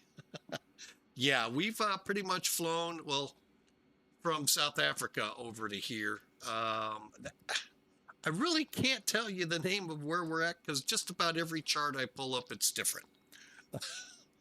I'll kind of give you a flavor here. Let's try charts. I know that doesn't do any justice. So we're pulling back. Madagascar's right here. And here's South Africa. So giving you an idea where we are out in the middle of, basically, you know, I think on landing, right where we touched down was a sign that said middle of nowhere. Could be wrong, but I'm pretty sure it did. But I don't, this happens occasionally. I don't know what caused it. And yeah, so, but like I said, though, we flipped this thing around. Aside from the sun being a pain in the butt, that is some beautiful scenery.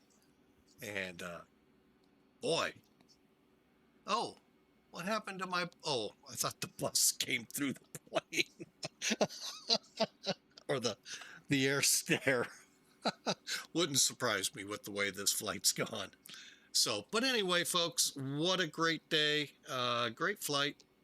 Glad all of you were here. Thanks, Hawker, again for the gift to Kaharia of 1 month sub. Pepto, welcome aboard. And thanks for the follow. And to all that popped in and out, Godspeed and Downwind Speed, Downwind Sim. I think I saw something. Where am I? It is very nice out there. I've been out. Oh. Winter is soon to hit us again, I'm pretty sure. So, but hey, I am outside the plane right now. But thanks, guys, for showing up. Thanks, gals, everything. Thanks for the great information, Kaharia, about Krampus and the tour of. Oh, I've got to get out to Austria and Germany. Oh, just got to. So, all right, folks, y'all have a great day. We're going to wrap things up and see you all.